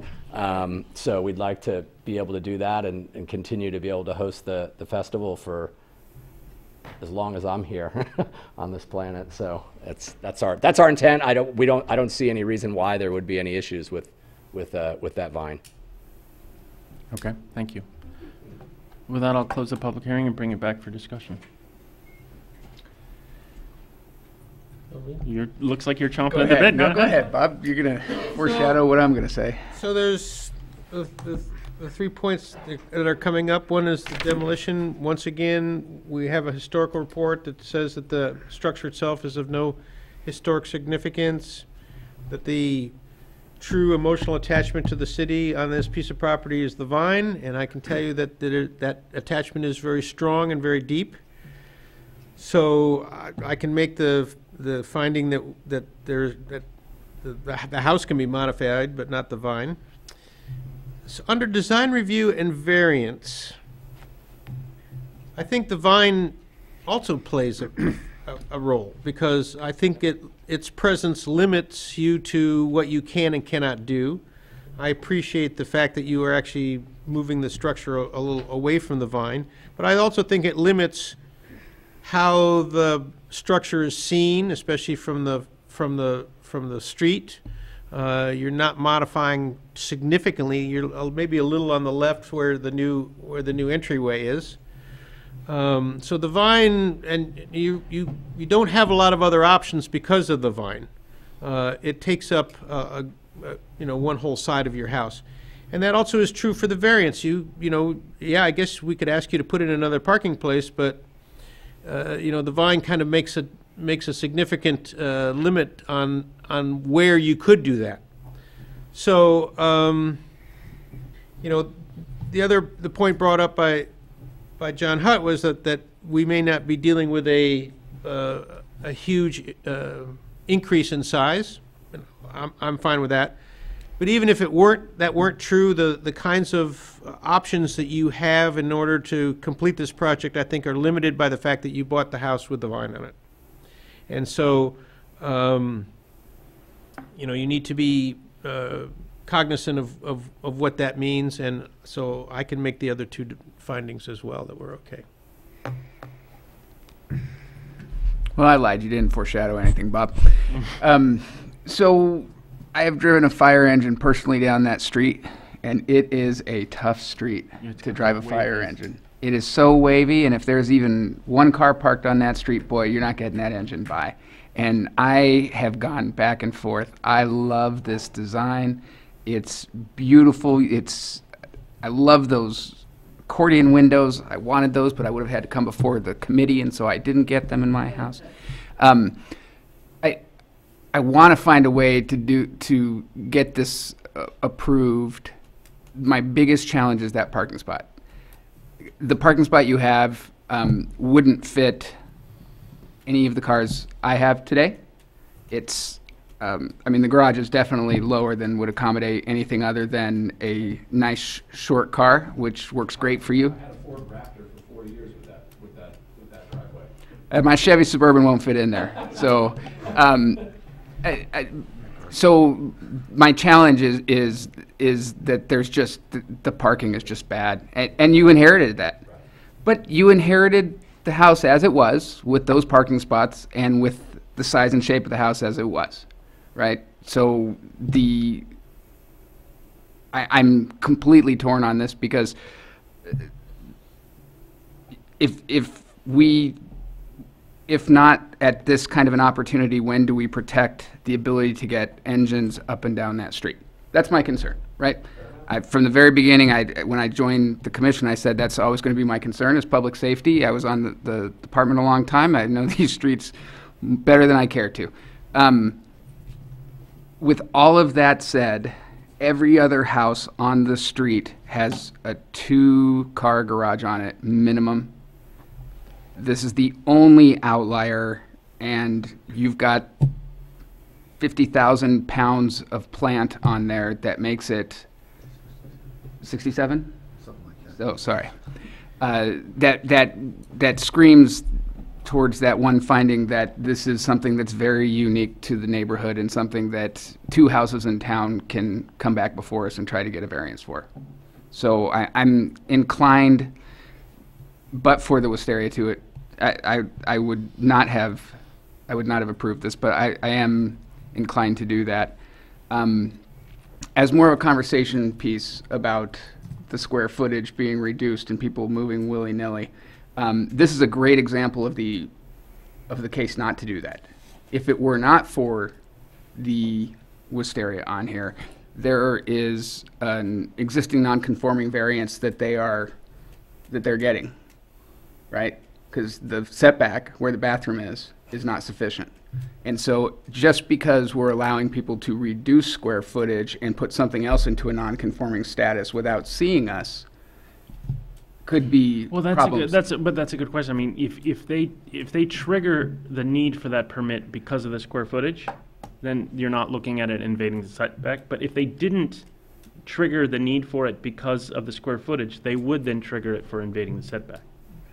So you're saying that if you are reducing square footage, you wouldn't have to come before a design except for... Well, to me, I think this is worth talking about, not for this house. Okay, but great. Generally. But I'm saying for this house, even if we didn't have any if our interpretation was if you're net losing, you don't need a review, but you do need a review to invade the setback. So they would need a review. Okay, as long as, yeah, so that makes I'd be in sense. favor of review, because like you said, it could be great on the front and ugly on the back. Right. Yeah, so I because of the Wisteria, I am willing to make this variance. And I agree with you, because you and I spoke up there about, you know what, getting a fire engine up and down the street is, so if you have people that come, have them park on Carter. Because you cannot get a fire engine, I mean, if people park, you can get a fire engine up and down, but it's only going to take one wrong place to put and your ambulance and your fire engine can't get there. But the solution is limited by the fact that you have the vine there. Because otherwise, I would be the first to say, no, you've got a yard, you can reconfigure, you can put a 2-car garage down at the corner or whatever, and proceed from there. But I don't see that you have a lot of options in that regard. Yeah, I agree with that. The parking as it is woefully insufficient and probably a product of the same way that the square footages don't line up the way they should, that got slipped through. So, but I can make the finding because of the Wisteria. I want to agree with what you've all been talking about on the parking issue, and it would be extremely difficult and probably really damaging to the overall street and landscape to try to squeeze more parking into to the south of the house up against the back of the vine. But you could demo the north of the house and build it. You could just take where it's 1 car and demo and make it 2. I don't think there's room, is there? You just reduce square footage. Yeah, you move the kitchen somewhere else. Yeah. And you make that I mean, there are possibilities. Oh, there are expensive possibilities. There are solutions. But the I agree issue with you. here, and I hate to be really proceduralist lawyer about it, but the way we're thinking about this is it fair and equitable that the parking condition continue? We're not looking at the findings. To me, I have a really hard time making the variance findings, because this is a 3,600 square foot house. There's no taking, right? And you could easily demo a big chunk of that and build 2-car garage. There's no way I can approve the variance findings. But to me, that's exactly why we did the non-conforming ordinance, because the real question here is the finding in the non-conformance ordinance that says, nor create a nuisance. That's what you're concerned about. The variance doesn't address that at all. So the real issue we have, I think, is the neighborhood has dealt with this parking situation. I'm fine with that. Is it safe? Is it a nuisance? And if you can get comfortable with that, I'm going to listen to you two guys. You're the experts. Then I'm fine with it. But we can't go the route of variance. I can't vote for that.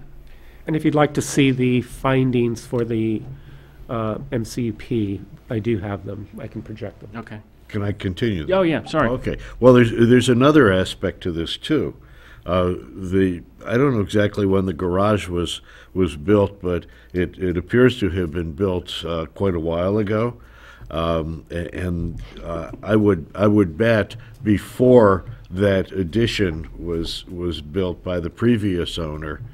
Now, if I'm speculating a little bit, but if the garage was allowed to continue when this, I understand it was sometime in the last 19 years, that sometime in the 2000s that bedroom addition was added on, I think 2002, then presumably it's already been through one round of approval with the garage as is.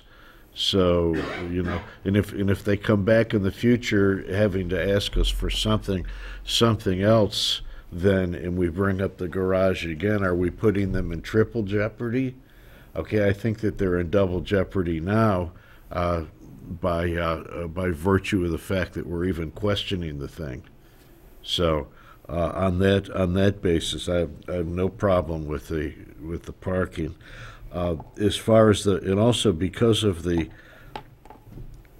do I understand correctly that it's 5 bedrooms if you include that space that the owner is saying is a television room? Right. Okay. It does not meet the standards, the code standards for being a bedroom. There are two things. One's the presence of closets. The other is, well, you can take any space and you can enclose it and call it a bedroom if you wall it off. The standard that I've heard is that if there is an open archway of at least a certain percentage of the width of the room or 6 feet, that it's considered to be open to the adjacent space, therefore it's not private, and therefore it's not a bedroom. So I think that the case may be made here. I just looked at it briefly today, but I think the case can be made that is a television room and it would not legally qualify as a bedroom anyway. So it's 4 bedrooms.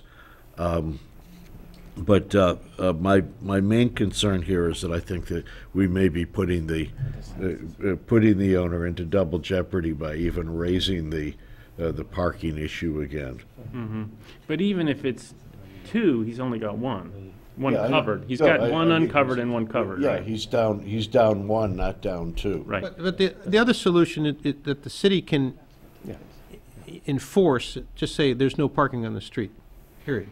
And there are places in Sierra Madre where they could do that. And they have red flag days where in the canyon, the city has been very unwilling to enforce no parking. And there are some streets in town, and this is one of them, where there'd be no reason to say, well, you just can't park on the street. Well, Yeah, I was looking for a place to park today because I had the car instead of the old truck, and as I was looking, it seemed to me that the street gets wider and narrower and so forth. So can't the narrow areas just be red curbed out? Yeah, there are solutions to this problem. Right. And also if anyone applies for an overnight permit, the police department can go and look. That's what they're supposed to do, and just say no. And the house is not that far from Carter. You can't just park on Carter and walk up. I think, as you said, there's workarounds here. Okay, well, they should do something about it, regardless of whether this gets approved or not approved, based on what you were talking about. Having driven the fire engine, I guess that's the best information we can bring to it. Well, I guess I'm still a little confused that only because with the design review requirements, I mean, you can, for giving him sort of an exception because of the Wisteria and they're closed in on this, I guess you could say it's a thoughtful, innovative architectural design, but they're sort of stuck with what it is, other than making, tear the whole thing down and redo the whole thing. I mean, that's, I was sort of just down to the parking spaces before, because I didn't actually go up to the place, but I know the area pretty well, and I thought, well, maybe the most we can do is make them have the required amount of parking spaces, because off-street parking is more important than trying to redesign the whole house around the vine.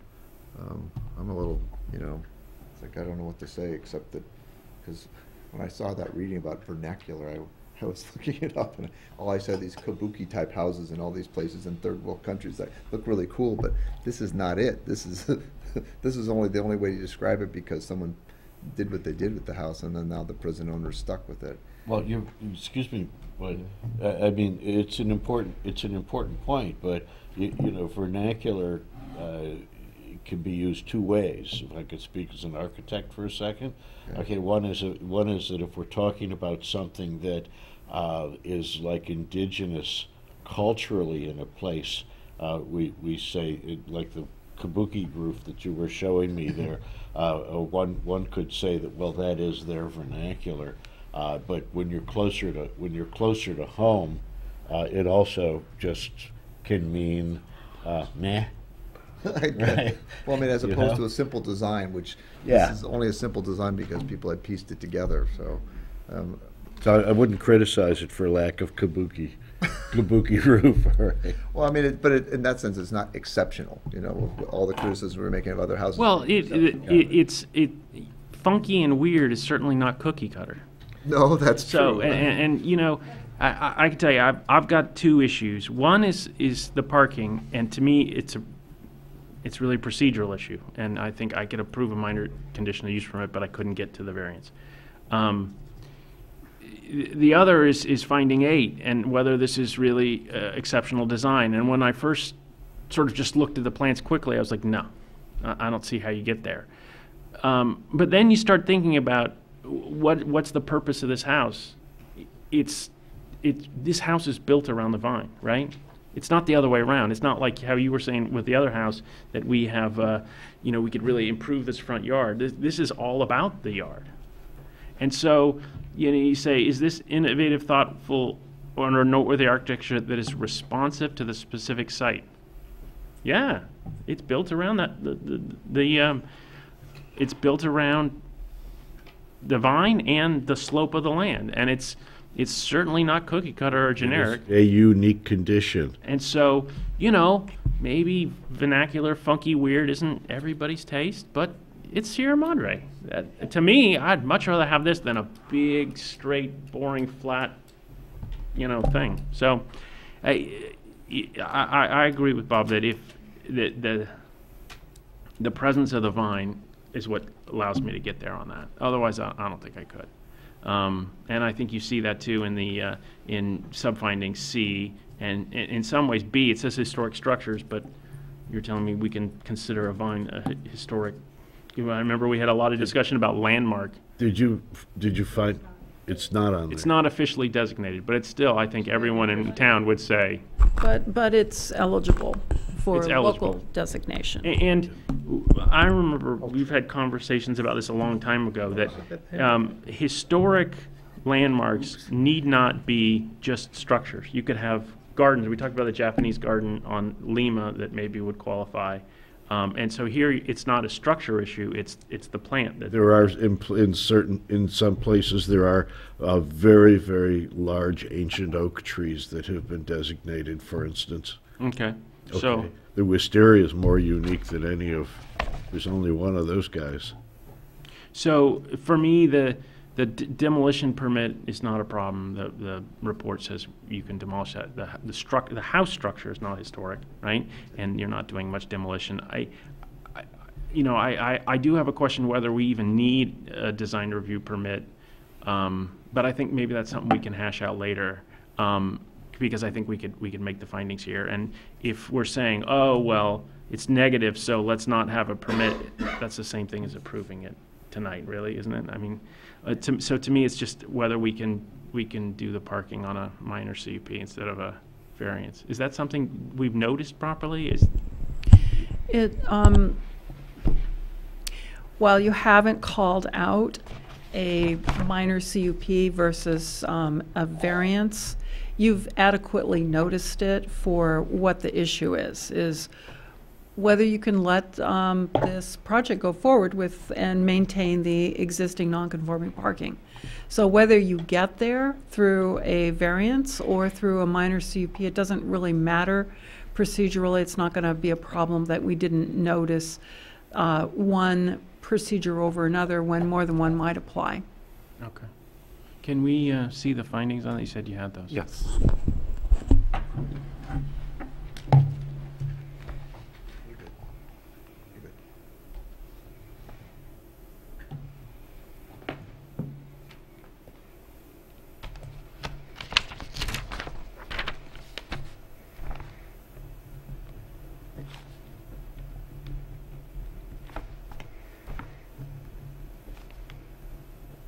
Yeah, number one.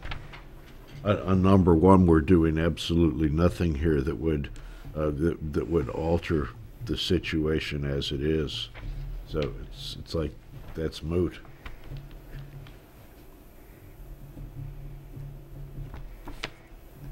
Yeah, I don't have any issues with these.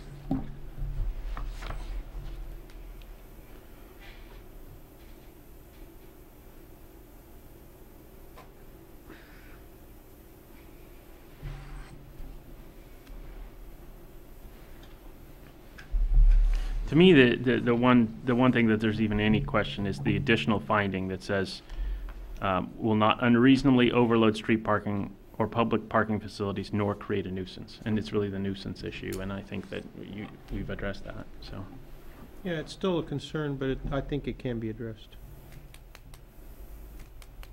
And it's nothing that's being triggered or being amped up by what the ask is here tonight anyway. So how can we say no to that? Well, we can, the codes change over time, right? And that's how we ended up here today, because the codes change. And we have to be responsive to the codes as they are at the time that we are adjudicating the project. So I don't agree that double jeopardy doesn't apply. I don't agree that triple jeopardy won't apply next time they come back here. I think that the fact that we have to adjudicate against the code as it is at the time that we see the project. As it is today, they've requested a variance, but it sounds like we can do a minor CUP, is what you're saying? I think that's a procedural difference. The net is that there will not be any additional parking spots associated with this house. I think we can all come to, it sounds like we've been able to make ourselves comfortable with that, with the idea that the wisteria is on there. So, And that's the tail that wags the dog. If that wisteria was not there, then my response would be a lot different. Yeah. Because I can't, all solutions are kind of compromised by the fact of that vine. Well, do you want to condition them that they, to the extent that they park off the site, they park on Carter instead of? I mean, that's entirely unenforceable, and they've already said they're going to do it, more or less, so I don't know if it does any good. I don't think it does any good, and we don't have the purview to ask the City Works to designate those. And our ability to enforce it is zero, because 5 years from now, no one will have remembered that it's even in. Yeah, it's not even. The police are certainly not going to look it up. No, they're pretty good about coming up in our area when there's people that park, on the street that aren't residents. I know that because they do hand out tickets for that. So all we're saying is that we couldn't put into this an agreement that you will always park on Carter, because the police officer that comes up does not look that stuff up. They just, Yeah. Well, we have one 19-year-old, as I said, that's with us part-time and hopefully not too much longer. And then a 15-year-old that hopefully won't be with us too much longer also. And so we'd be really more than happy to come back in here and tell you we're turning into a 2-bedroom house once they're out. So believe me, because we already, I think I said that today, I'd love to just knock that guest room gone as it is and make it a 3-bedroom, you know what I mean? So we're not going to, God willing, we're going to continue to be here, but there's not any plans to have, I'm not having any more kids or anybody that's going to be driving again either, so that's that. Thank you. Yeah. I'd like to note also with respect to the wisteria vine, as the applicant was describing to me this afternoon, that when the vine is open to the public, as it will be in a couple of weeks, that the public actually enters the site through their front gate. Yeah. And down those steps and so forth to the north end of the vine, and they follow the vine through and then exit through the other property to the south onto Carter. And so trying to, with all of the other exigencies of the steep slope and the landscaping that's important in there to that site. I think that imposing a garage or even a carport would be something that visually would really be a bad interference to the vine, and that it's much better to just leave the space there, let the public come in instead of having to weasel past a garage to get down to where. Right. Okay. The vine is the tail that wags the dog. Okay. It sounds like we're getting a consensus here. Is that what I'm hearing? I guess, I mean, having been there, you're saying, that's what you're saying is the garage, expanding the garage, the vine is the limiting factor. Because, I mean, my only point is that this house really wasn't built around the vine. That's what I asked the question about before. The people just sort of build some kind of ad hoc, Well, the vine determined where they could build. But So it was built in. But at what point, what is it, a tea house, and then it started expanding, and then you put one-car garage because they had a Model A, and then now the house is just... Well, the tea house was there, and then the vine grew on the tea house and crushed the house. Okay, and so then the house that they built now, that they have, because there's quite a bit of square footage, was Right. built around after the tea house was crushed and Right. built. But they didn't go out and chainsaw the vine in order to build the house. So the house and the vine have to coexist. Sure. Right, but I mean, did the garage end up as a one-car garage because of the vine? It was probably where they could put a garage, because it's in the upper end. Yeah, my guess is that the original house and the garage came. There was the vine. Then they added on to the west, I guess. Where they could. Where they could, and they've already boxed themselves in the garage. Because you can do a two-car garage, but it would require significant demolition of existing house. And so people probably aren't going to want to do that No, so I much. can understand them not wanting to do that, but in terms of, I mean, I don't want to go back to the design review things, but in terms of superior design, it's kind of like, well, at some point, is somebody going to fix this? That's how I look at it, other than, yes, it's unique and there's a bunch of other This is all good in comparison to cookie cutters, isn't it? I think the answer to that is if we approve this tonight, no. It's not going to get fixed. We're just going to say it is what it is, and Okay. Yeah, just to clarify, the garage is actually a legal non-conforming use. And it's really as I understand it, the covering in of the overhang, the creation of the family room, which has also been pointed out, has been considered existing square footage of the house. That was the question about when you compare the overhang, we already counted it as existing square footage. We just hadn't added the walls to it. That whether it might be a negative square footage addition, but the real issue here is the only thing that's going to trigger, if anything, the need or the ability to require more parking on the site than the legal non-conforming single-car garage that is there, is whether you count the new space by putting the wall up as a bedroom. That's really so there were three ways to go. So if we didn't count that as a bedroom, we wouldn't even need? Then it's a legal non-conforming use, as Commissioner Catalano was pointing out earlier. I'm fine with that too. It's not a bedroom. If I can clarify, though, we've done this on many other situations. The upper floor also has a number of rooms that technically, when they're calling a den downstairs, when they call a library, another one is, there's a whole series of rooms. So what we tried to do is to limit it in terms of saying this is a great room or this is a family room. And so you could divvy this house up and create additional bedrooms beyond 5. But the issue, to me, this brings up the goofiness of trying to measure by bedrooms. Because here we're talking about a house that's less than 4,000 square feet, and we're trying to say, does it need 2 or 3? And we just saw a 5,200 square foot house that just needs 2. because it doesn't have a lot of bedrooms, right? And it has pool houses, and oh, these aren't bedrooms. And I don't know. To me, square feet is square feet, and You can make lots of different spaces in different houses into bedrooms if you want. All right, you just have to go fill the truck with stuff from Home Depot on a Saturday morning and throw up a partition and in a pre-hung door frame, and we have no, we can't really be making any kind of decisions here on the possibility that somebody is going to turn a room that presently doesn't qualify as a bedroom into a bedroom at some point.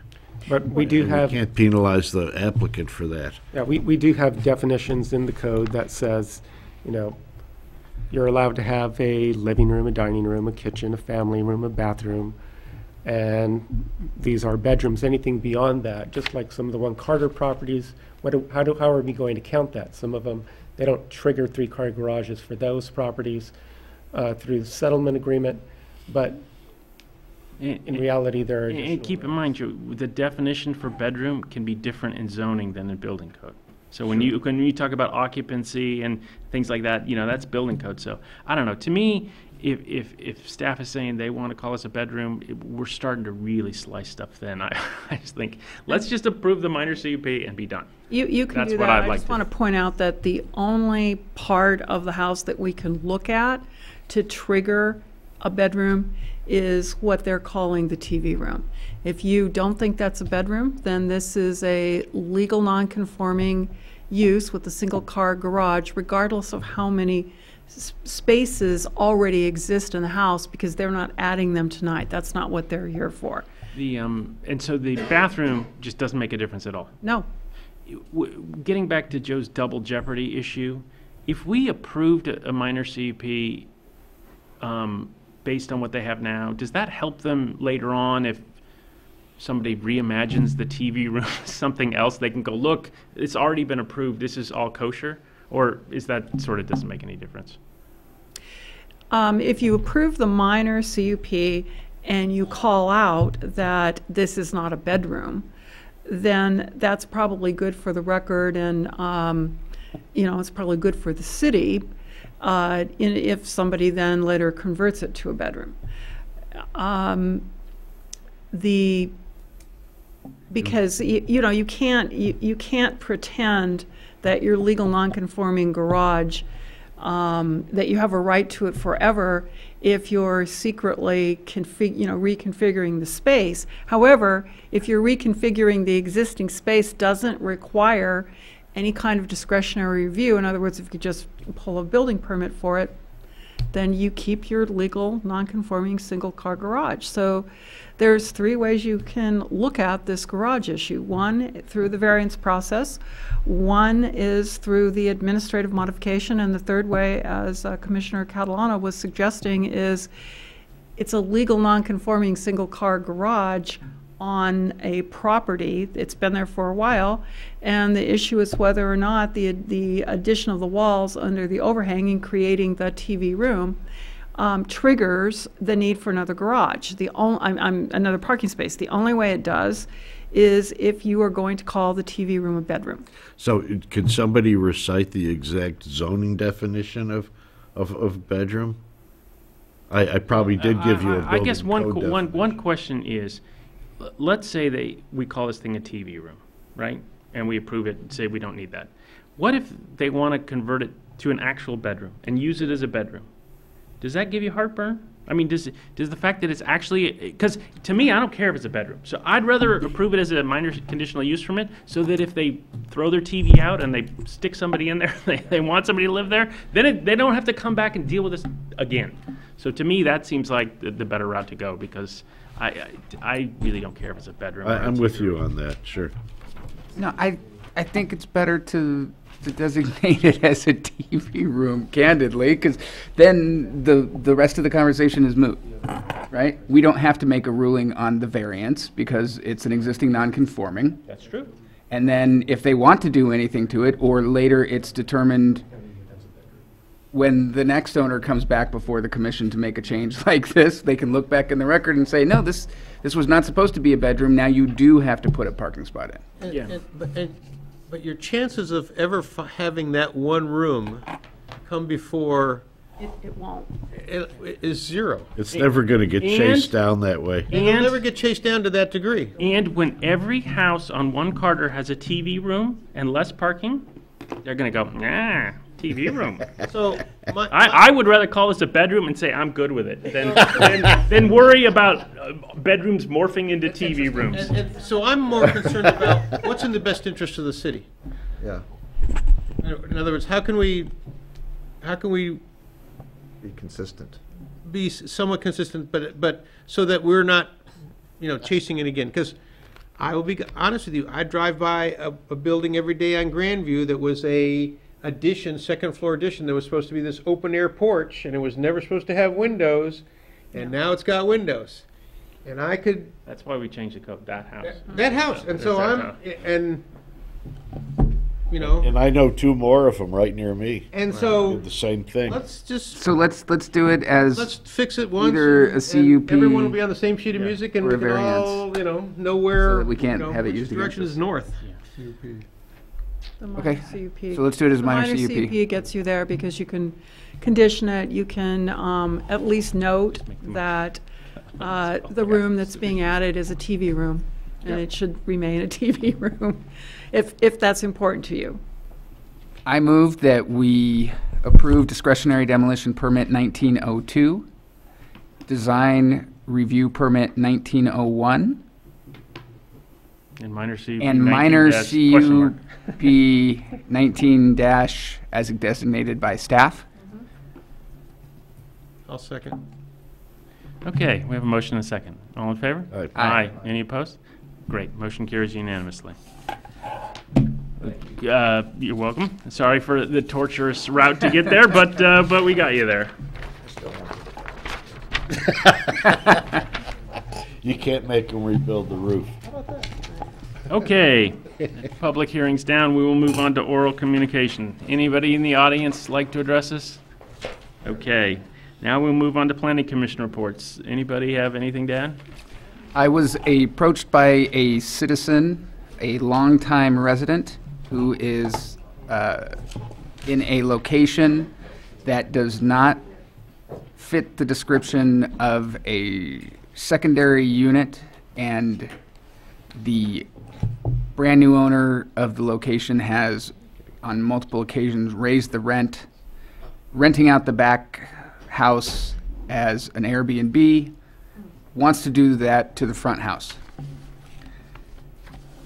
This longtime resident, recognizable in the community, is likely to have to leave town now. And I just wanted to use this as our second meeting in a row where we remind the public to let the council know these are things that you would like to have brought before them so that they can help give us guidance. We've prepared draft coding that would have obviated the need for the CUP for a dance studio that came before us last meeting, that whether you agree or disagree with the code's amendments that we had stated for Airbnb, give us that guidance so we can finalize them. They will not get prioritized by the city council, and we will continue to hear stories that could have been avoided to the people we are looking to help the most here in this town until such time as this becomes a priority for the council to give us guidance on how to proceed. That regarding the Airbnb issue, Airbnbs are not allowed to be used as short-term rentals, less than 30 days. So that was discussed by City Council and the Planning Commission at a joint study session. That's the direction that's also included in our current code. So Airbnbs cannot be used as a short-term rental. And that Is it for, so just for clarification, is it for primary residence or only for secondary unit as the code is written today? It doesn't matter. Somebody can use their primary residence as a as a second unit and live in their new, smaller house if they wished. The caveat here is you cannot rent out, and plus you have to live on the property. So if you moved out from the property, you can rent the house out to an individual or an individual family. But not short-term. But they would not be able to use that as short-term. And for an accessory dwelling unit, state law does allow a jurisdiction to prohibit short-term rental use of an accessory dwelling unit. We do prohibit that. We require a covenant to state that for an accessory dwelling unit, and there's a really important reason why. By not allowing these, small accessory dwelling units to be used as short-term rentals, we are able to count them as affordable housing under the housing element. Right. We do not want to lose that ability. Did the city council have a separate discussion about Airbnbs? Not I yet. thought they. We did as a general discussion, and we brought that back, and they wanted to continue that discussion, which we did in the joint study session. So there hasn't been anything since that? No. But you Okay. made a presentation to the council about it because there was a PowerPoint. Right. Yeah. But we it's clear in our code that Airbnb is not allowed in second units, but is it allowed elsewhere? It's not allowed anywhere. Anywhere? Yeah, there's no short-term rental use because that's akin to a hotel. Right, and that's my understanding, but I've heard people in town interpret other ways. Let me just say that. And that was, I think, as you were saying, one of the things that we put into the commercial code update was just, to me, it was just clarifying of the existing code, but it was very, very clear that you can't do that. It's clear that you cannot do that, but that's not to say that there isn't a lot of that going on in any given community. Right, okay. Things that you can't do. And the only code regulation that prohibits Airbnbs is for second units. That's it. It is silent on all other structures. Right, so Well, because. then, yes. Yeah, but So so then it's not. well, see, this is the issue, because my understanding is the definition of the allowed uses is house, Correct. not hotel. And that's why the you can't do it analysis. in your house. And the That is problem, the analysis. I think the problem is because we put a very clear restriction in the second unit, then people take a negative inference. Well, you don't say it really clearly here, and so that's one of the reasons why we wanted to clarify it so that it was no ambiguity. Does code enforcement cite for these kinds of things? If we can find them, because unless we're told by possibly a resident, sometimes we would go online and they don't list an address. So our code enforcement officer would have to know what the general area looks like, or if you can see a portion of the house in the photograph. In many instances, these are located behind the primary structure. Okay. That's fantastic to hear that the code is written that way. I think that getting it clarified, because I have heard multiple people say that it only applies to the second unit here in town, and so I've heard that as well. So we should we should simultaneously clarify that for the public, because that is not understood, as well as, wouldn't it be neat if the code made It was it really, super really clear, simple? yeah. Which comes back to the point I was really trying to make, which is encourage the city council to encourage us to move these forward. Okay. I want to remind everyone that you should have received an email about your Form 700, the most fun thing ever, and those are due by April 1st, right? Yes. So April 1st. if you haven't done them already, which is me, do them before April 1st. And if you have questions, ask staff. They know about it, not me. I still have not been given my 700 form, actually. I didn't get the email, so. I haven't seen it. Maybe it's just because I did mine online, and so they automatically send one to me, but if you haven't, get the form. I think there's a number of us, because they're done online now. Yeah. We need to be added to that menu to be able to access the website, to be able to prepare It's that. way easier to do it online, by the way. That's my experience. Yeah, because it saves the last year's, and you can just call it up and say, do that Go, one. same. Who should? City clerk, City clerk, okay. Great. assistant city clerk. No, that's not Sue's job. That's Assistant Laura's city job. clerk. The other thing is, we wanted to talk to staff about our agenda for next week and see if we're going to have our next meeting, see if we're going to have a quorum, because it's the middle of spring break for Sierra Madre Elementary. And I don't think Manish is going to be here, and I'm not. I'm not. So.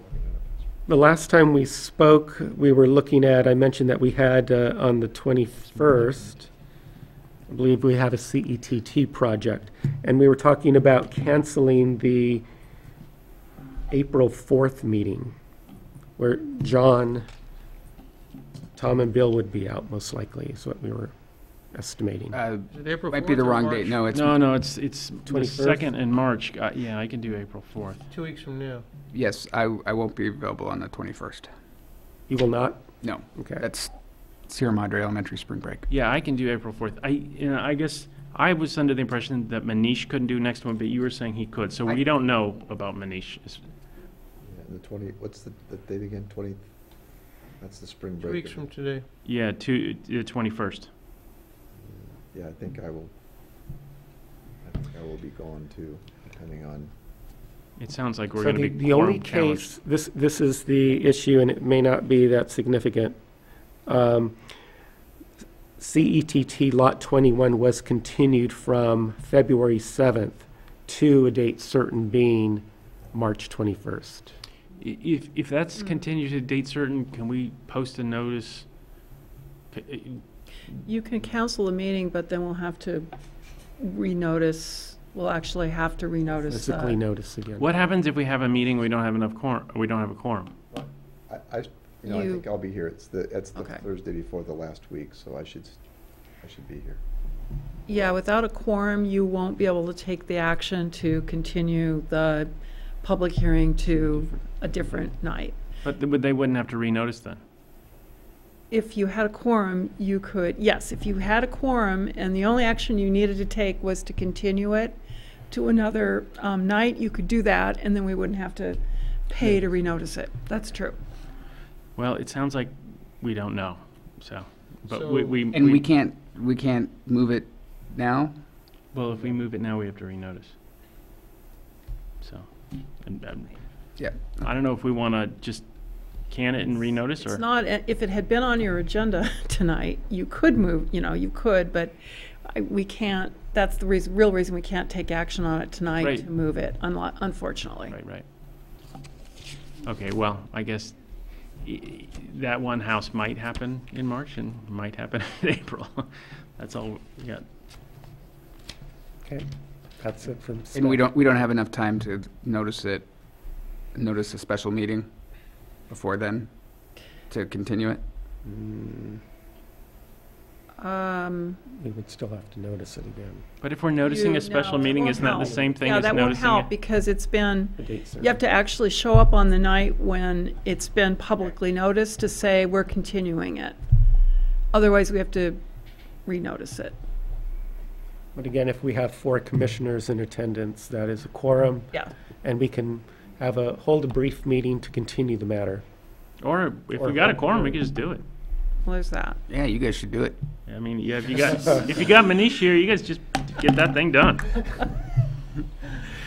I'll watch the video. You still have to sign the document. I'll sign it. I didn't vote for this. All right. Are we all good then? Okay, we're going to adjourn until Was that staff's report, or did they have staff's it? report was just that we have that one thing on the March 21st. So I will adjourn the meeting until March 21st, in which case we may or may not have a quorum.